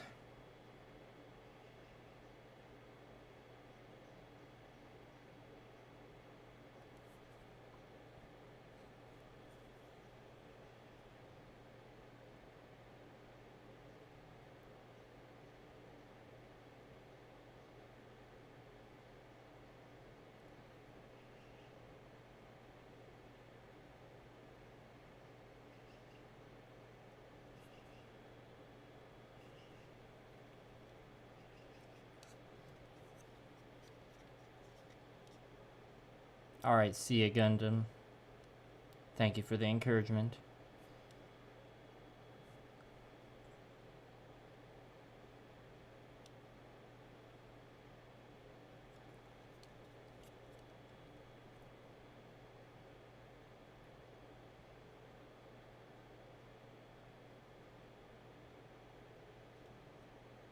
Not sure which 40k night you're referring to, Fangry Saga. Oh, were you? I think maybe you were watching the stream yesterday, but changed your name. I did see your 40k night. I think I pressed the like button on Twitter.com.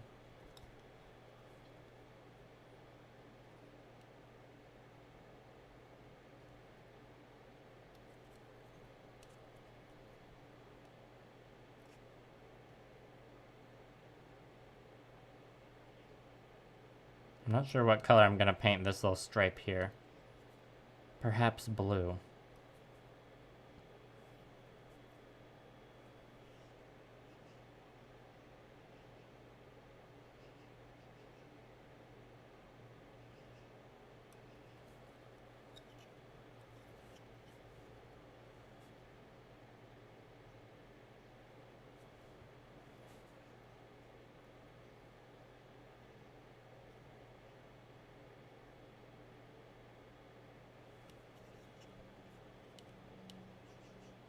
Okay, I must just be getting your Twitter name and your YouTube name mixed up then.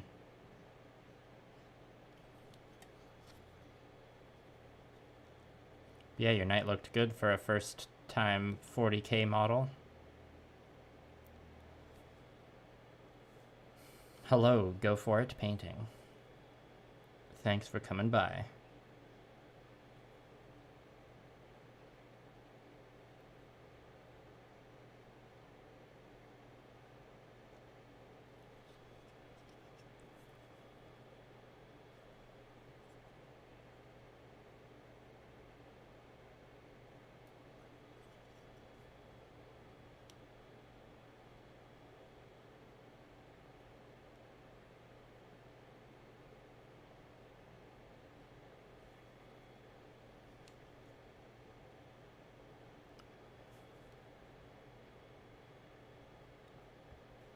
Oh, and hello, Kitbash Carnage. Thank you for the compliment.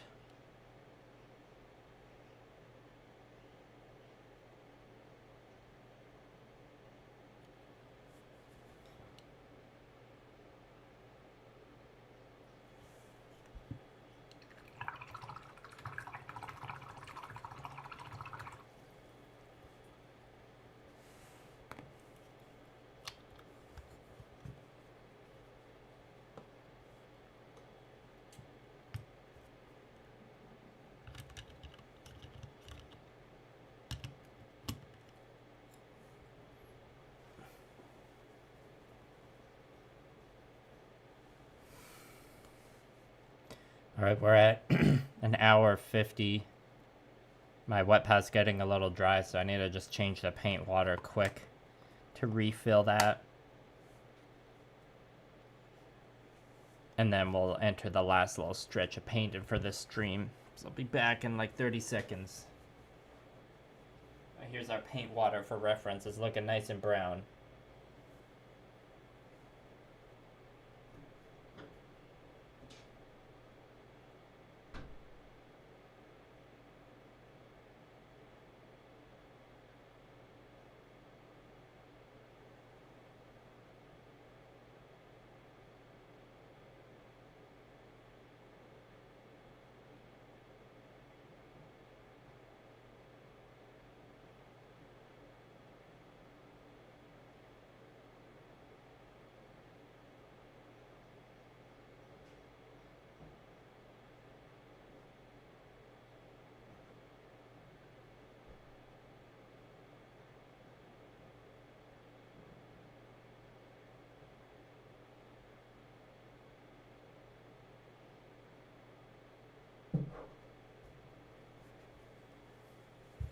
There's some nice fresh water.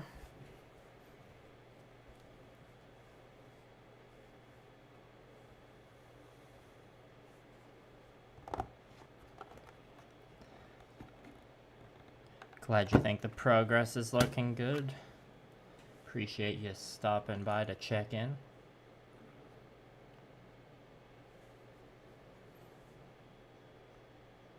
It's like you ought to make sure the wet palette stays moist before, or like that you re-moisten it before the paper starts like curling up around the edges.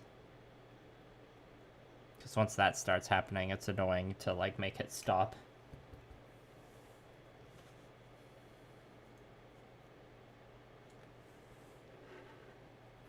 More of a problem for if you live in a dry climate like me.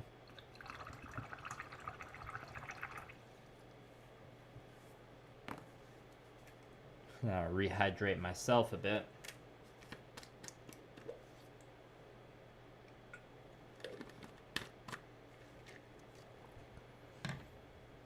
I guess there wasn't much. The household knives don't look much different from yesterday, but I have the mounted squares are like almost done, basically.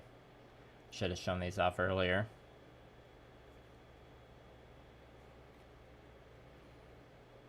These guys mostly just need, I gotta finish the horse, highlight the green on both and do the banner. Finish doing the banner. Bit of metallic detailing. But you know, the stream yesterday was mostly mounted squares, so I figured this stream today could focus on the household knights. I think I saw those Fangry Saga.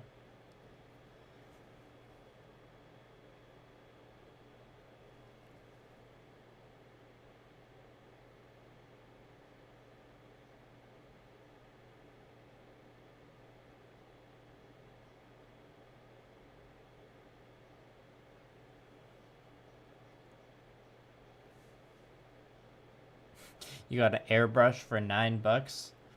Well, I hope that it lasts longer than like 2 sessions.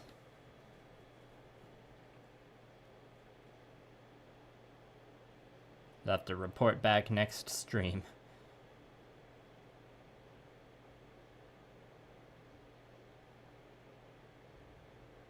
I get like an email from Temu every week, it feels like, in the spam folder if they want to sponsor a video, and I will not. I will not accept that sponsorship.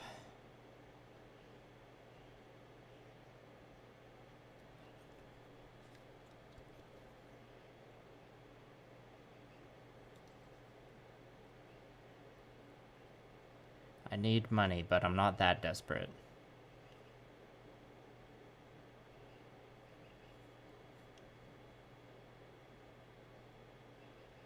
If you get like maybe if you get like 2 solid airbrushing sessions from that $9 airbrush, then like perhaps it'll be like worth the $9. Because it's like, if it breaks after 2 sessions, that's annoying, but if you only spent $9 on it, not the biggest deal. And who knows, maybe you can fix it if it does break.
Did the airbrush come with any paints? I can imagine a starter airbrush set for like $9. You get some pre-thinned paints. I thought maybe that'd be a little ludicrous, perhaps.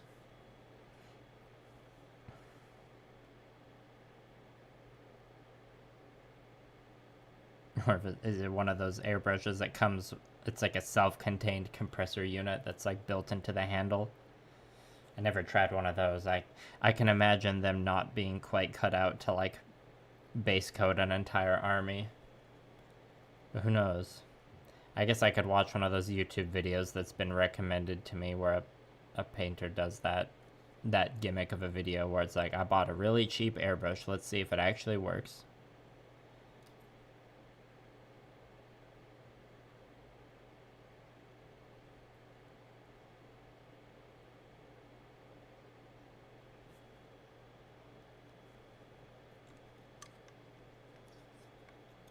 Oh, it's the one with that built-in compressor unit? That's the one you got?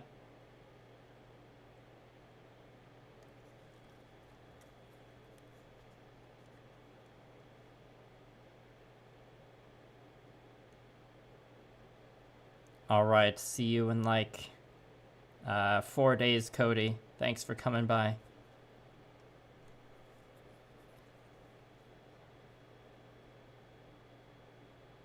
Bunkers and badasses.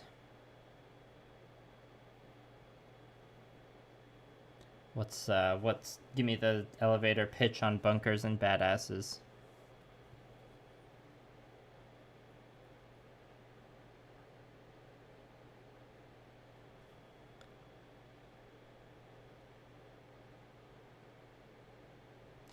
Well, Kitbash, you'll have to report back on that airbrush in the next stream you can tune into.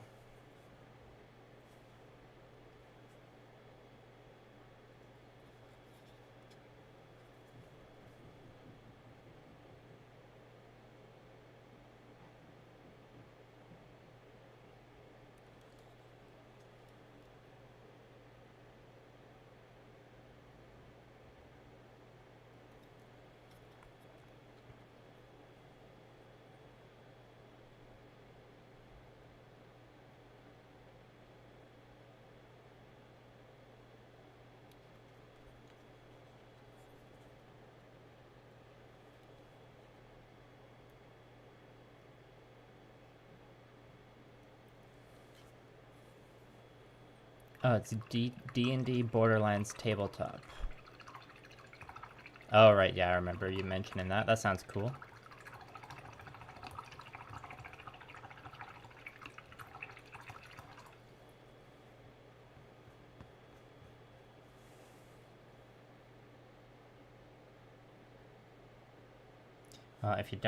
If your paint holder doesn't work out, you don't have to let that stop you from painting. You just gotta be more careful, or you just gotta be careful when you're handling the model. You don't touch the wet paint. Or you can make one of those DIY paint holders I was talking about yesterday.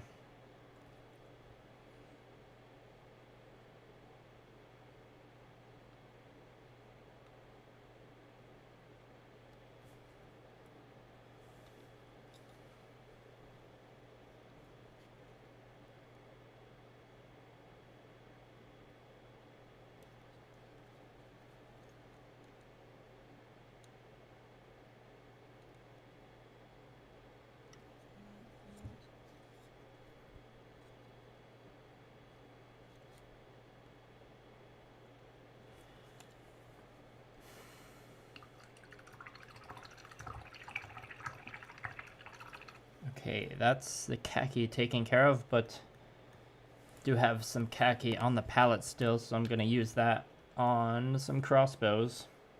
I think they have spots. Right, arrows. Yeah, we can paint the arrows. Oh, it'll be good. We can base coat the areas on the scrolls and stuff. That'll be white. I wonder if I can... There's a DIY painting handle, but it requires the use of a mini with a magnet.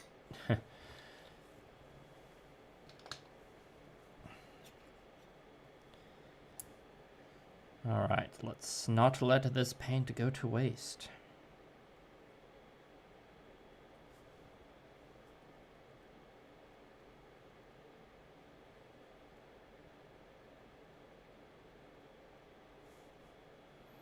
I'm glad I can motivate you all to paint by just doing a stream. I think these areas here I'll base coat with gray for that kind of way, but the stuff that obviously looks like scrolls we will base coat in the khaki, however you say it.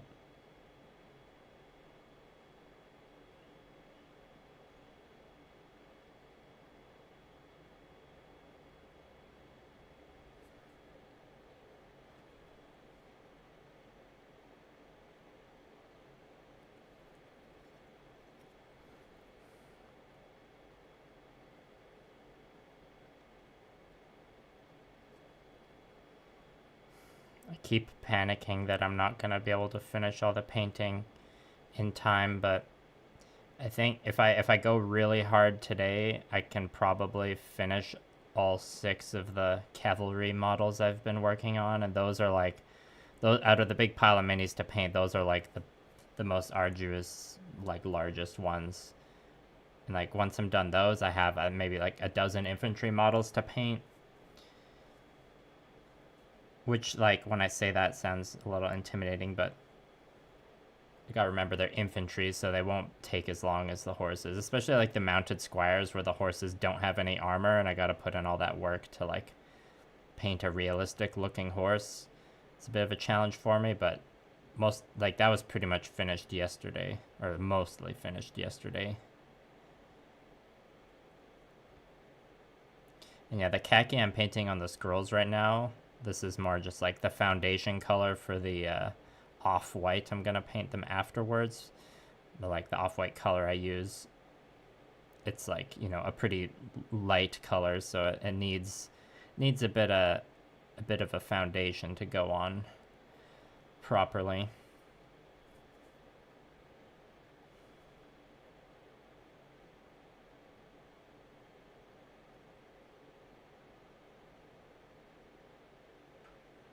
Yeah, this standard will take a bit longer than all the other infantry because it's a standard, but still not going to take as much work as one of the cavalry models. That's one reason maybe I haven't felt motivated to expand my 100 Kingdoms force into like the powerful all cavalry builds, because I don't like painting horses as much.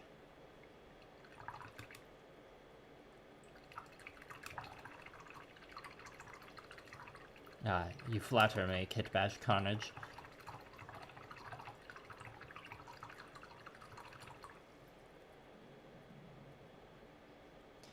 For doing the writing on the scrolls, yeah, when I'm painting something like that, like a purity seal or a scroll, it's almost never actual letters. It's usually just like fine squiggly or like stippled lines, as you say. Which it's like, sometimes I have a hard time doing that and I have to redo it because the lines go on too thick.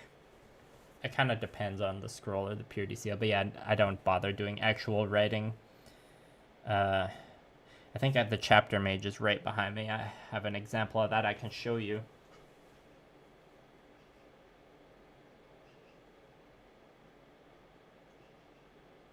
I got 2 models I can show you actually.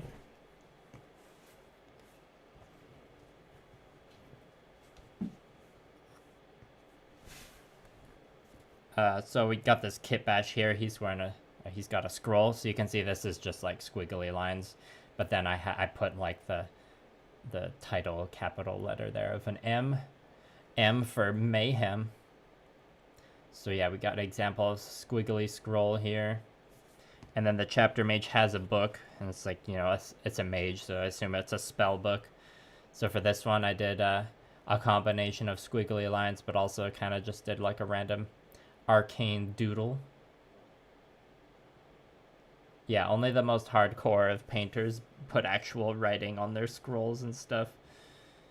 I don't remember what the model was, but years ago I remember seeing I think it might have been like a Protectorate of Menoth model from War Machine. Someone like drew a dick butt onto like a book that was being held open. It was amazing, but like very hard to pull off because it's like it was like they copied the dick butt meme drawing like pretty accurately. I mean, there's harder things to free a hand onto a scroll, but mad respect to whoever did that dick butt scroll drawing. Oh, I'm glad I had a relevant example of scroll writing I could easily show you there. Hopefully that helps.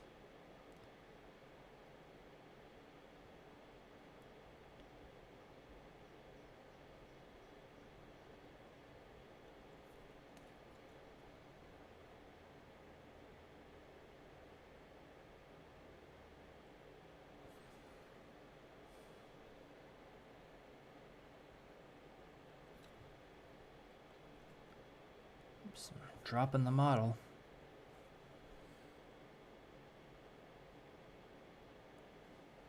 Oh, I think the face masks on, you're right, the hoods on these guys, they use the khaki color, so that's what I'll use up the rest of the paint on.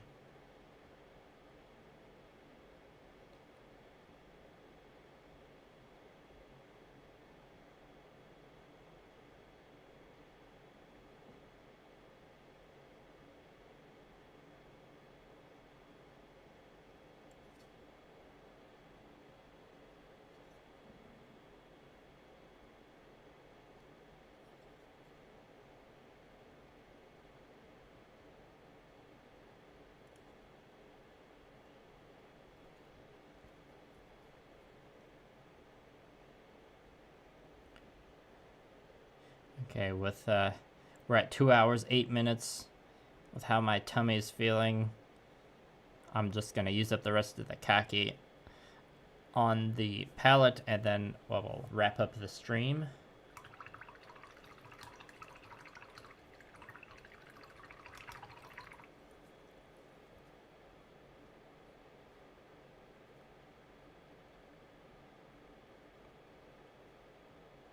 Squiggly it is. It's far from hardcore your carnage. Nice, good pun. Protector, remind me, I shared my 2 cents on the War Machine buyout. I'm not sure what you're talking about, Soothsayer. Oh, the War Machine buyout from Steamforged Games. Sorry, I thought you were referring to like selling a Menoth army. I don't have a Menoth army. Yeah, thoughts on the War Machine buyout? Lots of thoughts. Still kind of processing it.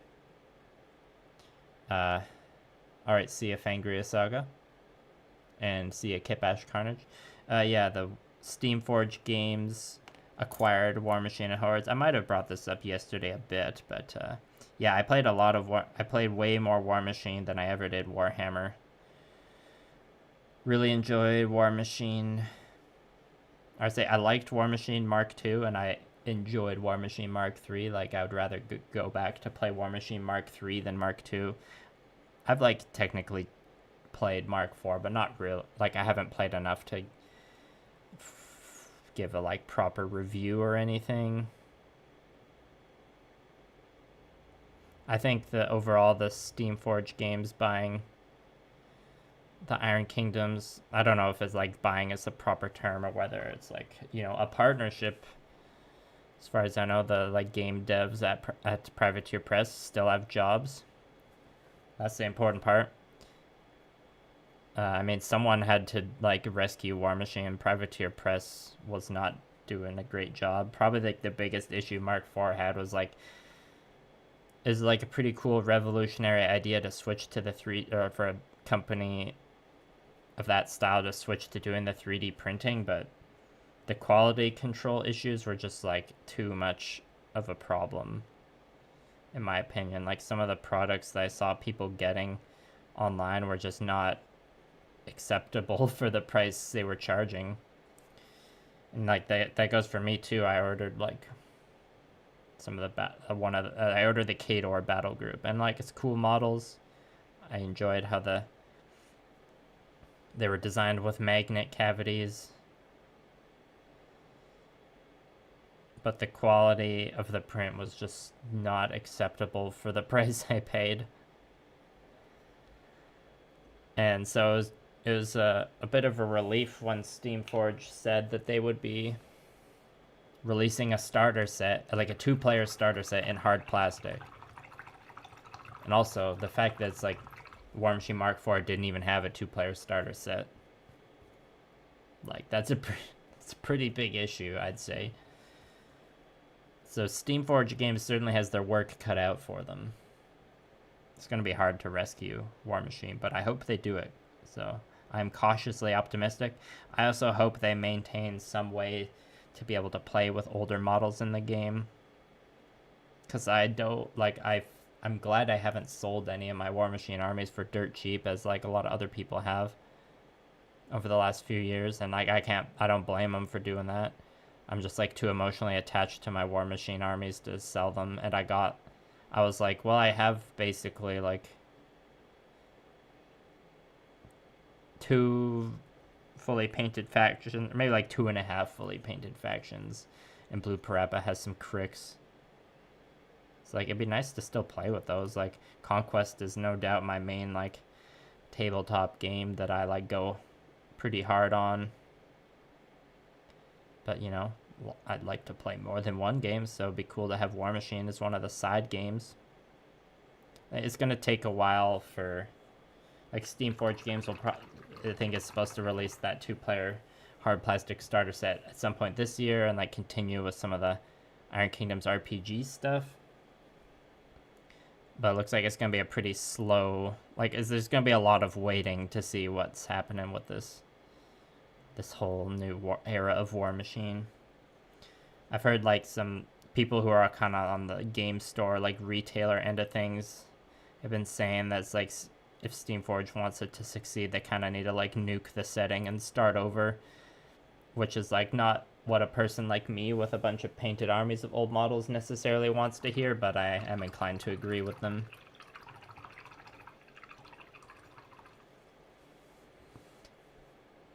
Yeah, Mark III dying was, it was hard. It's like the pandemic didn't do any favors, obviously, and like obviously contributed to its downfall, but it was, I think it's pretty obvious at this point that it was pretty mismanaged by Privateer Press. So that's why I'm cautiously optimistic. And like, out of all the companies to acquire it, Steamforge Games like makes a lot of sense, because the guys who started Steamforge Games like were a bunch of War Machine fans. So it's like, if they're going to become the new custodians for the game, I have confidence in them doing it, since they clearly like love the setting and the game a lot. If it inspired them to like start their own tabletop game company. And yeah, I understand people's concerns with Steamforge game, like, or Steamforged Games fumbling the ball a bit with Guild Ball. pun, accidental pun there. Yeah, such a roller coaster, exactly. So yeah, Guild Ball, not a super clean track record, but can't argue that Guild Ball isn't a good game. It's a good game because like a lot of people got really into it and picked it up quick and went hard on it. So I'd like to think hopefully Steamforge has just like learned from their mistakes with how they handled Guild Ball and can apply that knowledge to handling War Machine. I think technically Guild Ball was like, is back to being a supported game by them, but Guild Ball is also kind of in like an awkward state where there's some like distrust with the player base. I'm not that involved with Guild Ball though. I mean, I never played it. But the other products Steamforge makes, like the Dark Souls board game and I think they make those Epic Encounters D&D products. Those seem like well thought out and like well produced product. So if they can bring that expertise to give War Machine products that aren't like really overpriced 3D printed resin, then I'm here for it. And also like the box art for all of the Privateer Press products went downhill majorly. It's like, I get the part of like not having as many painted models to show on the box art.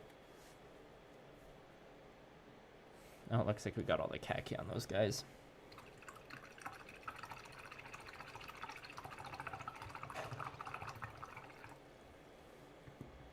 So yeah, thanks for giving me an opportunity to rant about War Machine and Hordes. I'm good at it, and I like doing it. There's probably some of the scrolls on here could use. Second cup? No, I think we're good. My tummy is hurting a bit, and I need to use a washroom, so I'm going to wrap up the stream now. I won't commit to doing another stream tomorrow morning just yet. I really need to see how the painting goes today, but let's say there's an 80% chance of doing another stream tomorrow at the same time. That'll probably be the last one I do before GameCon. And yeah, it's Monday. We've got all the rest of the day today, Tuesday and Wednesday. Wednesday is more like a half day probably because I need a pack. So like 2.5 days of painting. I think I can get it done. It's gonna be a lot though. So thanks for all the support, and thank you for those kind words, Soothsayer. And I will see you all next time. Goodbye.